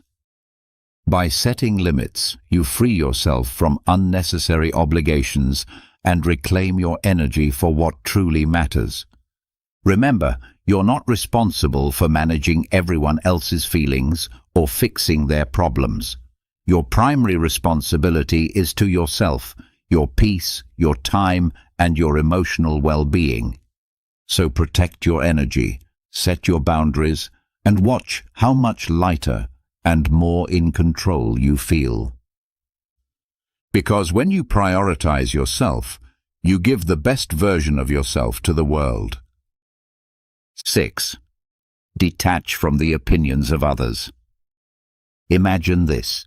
You share an idea you're proud of with a group of people, but instead of support, you're met with criticism or indifference. That sting of disappointment is real, and it can spiral into self-doubt. But here's a question to ask yourself. Why does their opinion carry so much weight? The need for approval is deeply ingrained in us. But relying on external validation is like chasing shadows. You'll never truly catch it. Emotional freedom begins when you stop letting the opinions of others define your worth. Think of it this way. Everyone views the world through their own lens, shaped by their experiences, biases, and insecurities. What someone says about you often reveals more about them than it does about you. When you internalize their opinions, you give them power over your emotions and decisions. Why let someone else control your narrative? A simple yet powerful thought to remember. Your worth isn't up for debate. It's not tied to what others think of you, whether it's praise or criticism. It's something intrinsic, unshaken by external noise. Let's consider a practical example. Imagine you're wearing a brand new outfit you love, and a coworker makes a passing remark. That's an interesting choice. You could let their comment ruin your confidence, or you could remind yourself that their opinion doesn't diminish your joy. When you detach from the need for approval, you free yourself to live authentically. The Stoic philosopher Epictetus said, "If you want to improve, be content to be thought foolish and stupid." This might sound harsh, but it's liberating. Growth often involves going against the grain or doing things others might not understand. Seeking approval can hold you back, while embracing your own path, even if misunderstood, sets you free. Here's how to start detaching from the opinions of others. Question their importance. When someone's opinion bothers you, ask yourself, why does this matter to me? What authority do they have over my life? Reaffirm your values. Focus on what matters to you, not what others expect. Ground yourself in your goals and principles. Practice letting go. When criticism or judgment arises, acknowledge it without clinging to it. Picture their words as leaves floating down a stream, there, but not lasting. Lau offers another perspective. Care about people's approval, and you will be their prisoner. This doesn't mean ignoring feedback or isolating yourself from others. It means filtering out what doesn't serve you. Constructive criticism can help you grow, but unwarranted judgment, that's theirs to carry, not yours. Think of detaching from opinions like shielding yourself from bad weather. The rain may fall, but it doesn't have to soak you. By focusing on your own inner compass, you remain grounded no matter how others perceive you. The next time someone's words shake your confidence, pause and ask yourself, am I living for them or for me? By choosing to detach, you reclaim your freedom, protect your peace, and build a life that's authentically yours. Remember, your path is yours alone, and it's far too important to be swayed by fleeting opinions. Respond with silence, not anger. Imagine this. You're in a heated argument. Someone says something hurtful or intentionally provocative, and you feel the anger rising. Your heart pounds, your face heats up, and your instinct is to fire back with a cutting remark. But what if instead of reacting, you simply say nothing? Silence is one of the most powerful tools you have when dealing with others' negativity. It's not about conceding or avoiding confrontation, it's about choosing calm over chaos. Responding with silence doesn't mean you're weak. It means you're strong enough to value your peace over the need to retaliate. There's wisdom in this. The less you respond to negativity, the more peaceful your life becomes. Silence speaks volumes. It says, I won't let your behavior control me. Let's take an example. Imagine someone at work undermines you during a meeting, trying to make you look bad in front of others. You have two choices: engage in a back-and-forth argument or pause and respond with silence. By staying silent, you deny them the reaction they seek and maintain your composure, showing everyone around you who truly holds the higher ground. The Stoic philosopher Marcus Aurelius said, "The best answer to anger is silence. Anger often seeks fuel to keep burning, and silence starves it. When you choose not to engage, you break the cycle of negativity and protect your emotional well-being." Think of silence as a shield. It deflects the noise without pulling you into the fight. Here's how to make silence your go-to response in moments of provocation.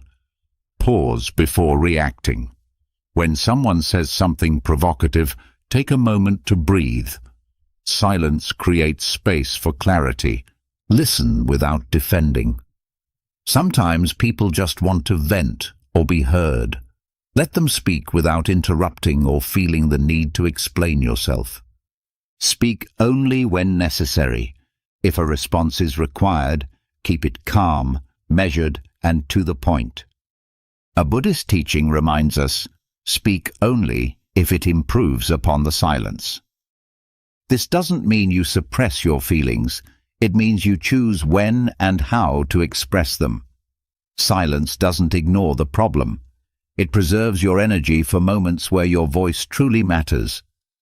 Think about how often we regret words said in anger. Silence removes that regret. It allows you to reflect, reassess, and respond thoughtfully rather than impulsively. And often, silence says more than words ever could.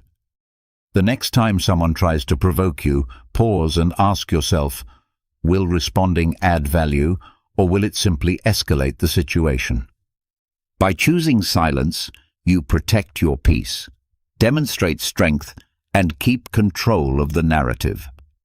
Remember, silence isn't the absence of a response, it's the presence of wisdom. It's the ability to rise above the noise and say, your words don't control me, my peace does. And that's how you win the battle without ever raising your voice. Practice gratitude. Imagine you're having one of those days where everything seems to go wrong. Your plans fall apart, someone makes a rude comment, and the smallest inconveniences feel unbearable. Anger starts bubbling up and you think, why does everything have to be so difficult? Now pause. What if, instead of focusing on everything going wrong, you shifted your attention to what's going right? Gratitude has a way of turning anger into calm and reframing even the worst moments into opportunities for perspective and peace. Here's a powerful truth. You can't feel grateful and angry at the same time. Gratitude works like a mental reset button. It pulls you out of the spiral of negativity and reminds you of the good that still exists, even in frustrating situations. Take a simple example. You're stuck in traffic, running late to an important appointment. Instead of fuming at the cars ahead, try this. Take a deep breath and think of 3 things you're thankful for. Maybe it's the fact that you have a car, the opportunity you're headed toward, or even just the music playing on the radio. It might sound small, but this shift can transform your emotional state almost instantly. The philosopher Cicero said, "Gratitude is not only the greatest of virtues, but the parent of all others." Gratitude doesn't just dissolve anger, it builds resilience, fosters patience, and helps you focus on what truly matters. It's a tool you can use anytime, anywhere, to protect your peace. Here's how to make gratitude a daily habit. Pause and reflect. When anger starts to rise, take a moment to breathe and ask yourself, what's one thing I can be thankful for right now? Keep a gratitude journal. At the end of each day, write down 3 things that went well, no matter how small they seem. This trains your mind to look for the positive. Use gratitude as a reframe. When faced with a challenge, think about what you can learn or how the situation could be worse. Gratitude often comes from recognizing what you still have. For example, let's say someone criticizes you harshly. Instead of letting anger take over, try reframing it. I'm grateful for the chance to learn from this feedback, even if it wasn't delivered kindly. This doesn't excuse the other person's behavior, but it keeps you in control of your emotions. The Buddha reminds us, let us rise up and be thankful, for if we didn't learn a lot today, at least we learned a little. And if we didn't learn a little, at least we didn't get sick. And if we got sick, at least we didn't die. So let us all be thankful. Gratitude shifts your focus from what's lacking to what's present. It's not about denying frustration or anger.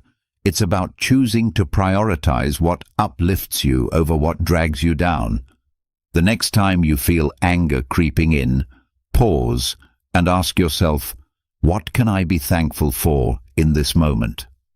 You'll find that gratitude doesn't just dissolve the anger, it replaces it with calm, clarity, and a sense of control. And in those moments, you'll realize that peace isn't something you find, it's something you create. Reframe.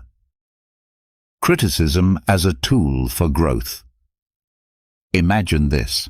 You've just shared an idea you're proud of, maybe at work with friends or online, and someone immediately shoots it down with harsh criticism. Your first instinct? Defensiveness, maybe even anger. It's natural to feel this way when your efforts are met with negativity. But what if you could reframe criticism, seeing it not as an attack, but as an opportunity to grow? Criticism, no matter how it's delivered, holds value if you're willing to look for it. It can show you blind spots, challenge your thinking, or push you to improve. When you shift your perspective, criticism stops being a source of frustration and becomes a tool for self-betterment. Here's an example. Imagine you're preparing a presentation and a colleague points out several flaws in your work. You could dismiss them, thinking, "They're just trying to undermine me." Or you could pause and reflect. Is there truth in what they're saying? How can I use this feedback to improve? By choosing the second approach, you turn what might feel like an attack into a stepping stone. A wise thought captures this perfectly. Criticism, like rain, should be gentle enough to nourish growth without destroying roots. This doesn't mean all criticism is valid or worth your attention. Some people criticize out of envy, ignorance, or malice. The key is to filter what you hear, keeping what's constructive and discarding what's not. Here's how to handle criticism with grace. Pause before reacting. When faced with criticism, take a moment to breathe. This helps you avoid reacting emotionally. Evaluate the source. Consider who's giving the feedback. Do they have your best interests in mind? Is their perspective informed? Find the lesson. Even poorly delivered criticism can carry a valuable insight. Ask yourself, what can I learn from this? Let's take a more personal example.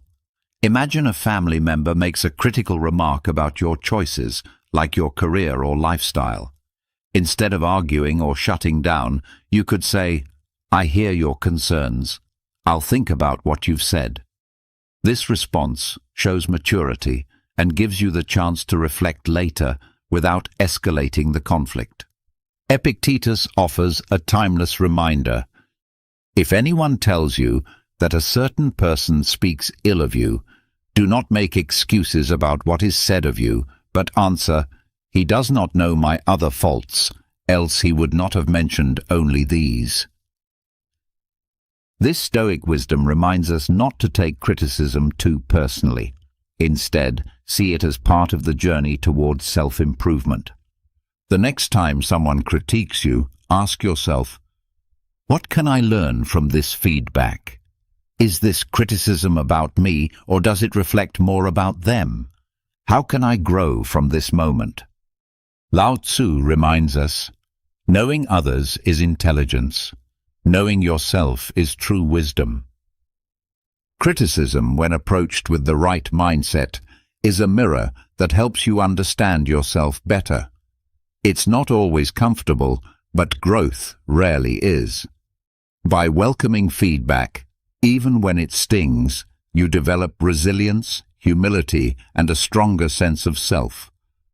So the next time criticism comes your way, pause and reframe it. See it not as an obstacle, but as a stepping stone toward becoming your best self. Remember, growth often hides in discomfort, and those who embrace it unlock a level of strength that no criticism can shake. Master the art of letting go. Imagine holding on to a hot coal, determined to throw it at someone who hurt you. But while you're waiting for the right moment, the coal keeps burning your hand. Anger, grudges, and resentment work the same way. They harm you far more than the person who caused your pain. The real strength lies not in holding on, but in letting go. Letting go doesn't mean forgetting or condoning what happened. It means releasing the emotional weight that drags you down, freeing yourself from the control of the past. When you let go, you reclaim your energy, your peace, and your ability to focus on the present. The Buddha puts it beautifully. Holding on to anger is like drinking poison and expecting the other person to die. Think about a time when someone wronged you. Maybe it was a betrayal, an unfair judgment, or an unkind word? How much time did you spend replaying that moment in your mind? How much energy did you waste imagining confrontations or seeking revenge? Letting go is the antidote to this endless cycle. It allows you to move forward instead of staying trapped in the past. Here's an example. Imagine you're at work and a colleague takes credit for your idea. You could spend days stewing over the injustice, letting it affect your mood and productivity.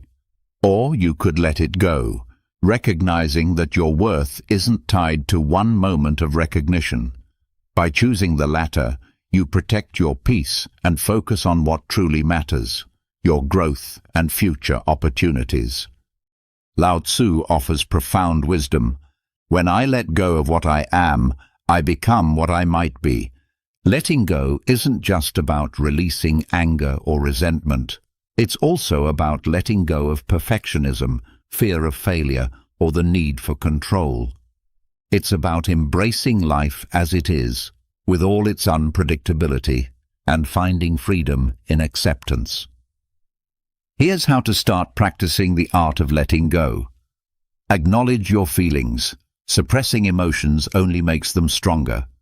Allow yourself to feel hurt, anger, or disappointment without judgment. Reframe the situation. Ask yourself, what can I learn from this experience? How can I grow stronger because of it? Focus on the present. Letting go is a choice you make for yourself, not for the other person. Shift your attention to the here and now, where your power lies. Think of letting go like releasing a balloon. The longer you hold on to it, the more it strains your hand. But when you let it float away, you feel lighter and freer. Life becomes less about what happened and more about what's possible. Marcus Aurelius reminds us, do not be disturbed by what is outside your power. Let it go, and you will find peace. This doesn't mean letting people walk over you or ignoring injustice. It means choosing where to direct your energy. By letting go of what you can't change, you create space for what you can, a brighter, calmer, and more fulfilling life. So, the next time you find yourself clinging to anger or regret, pause and ask yourself, is this worth my peace? What would my life look like if I let this go? The answer will guide you toward emotional freedom, because true strength isn't in holding on, it's in knowing when to release. And when you do, you'll discover that the lighter you feel, the stronger you become. And there you have it, 10 powerful lessons to help you master your emotions and stay unbothered no matter what life throws your way. These aren't just ideas, they're tools you can use every day to protect your peace, build resilience, and take control of your reactions. Remember, the goal isn't to suppress your feelings or become indifferent. It's to respond to life's challenges with clarity and strength. Emotional mastery isn't about what happens to you, it's about how you choose to react. The power to stay calm, centered, and free lies entirely in your hands. As you move forward, take these lessons with you. Practice pausing before you react. Set boundaries that protect your energy, and let go of the things and people you can't control. Each time you choose peace over anger, you take one step closer to living the unshakable life you deserve. If you found value in this episode, don't keep it to yourself. Share it with someone who might need a little extra calm in their life. And if you have your own tips or experiences about staying unbothered, I'd love to hear them. Drop a comment below. Thank you for joining me on this journey. Remember, emotional freedom isn't a destination. It's a practice. So keep showing up for yourself, stay mindful, and keep growing stronger every day. Until next time, take care and stay unbothered.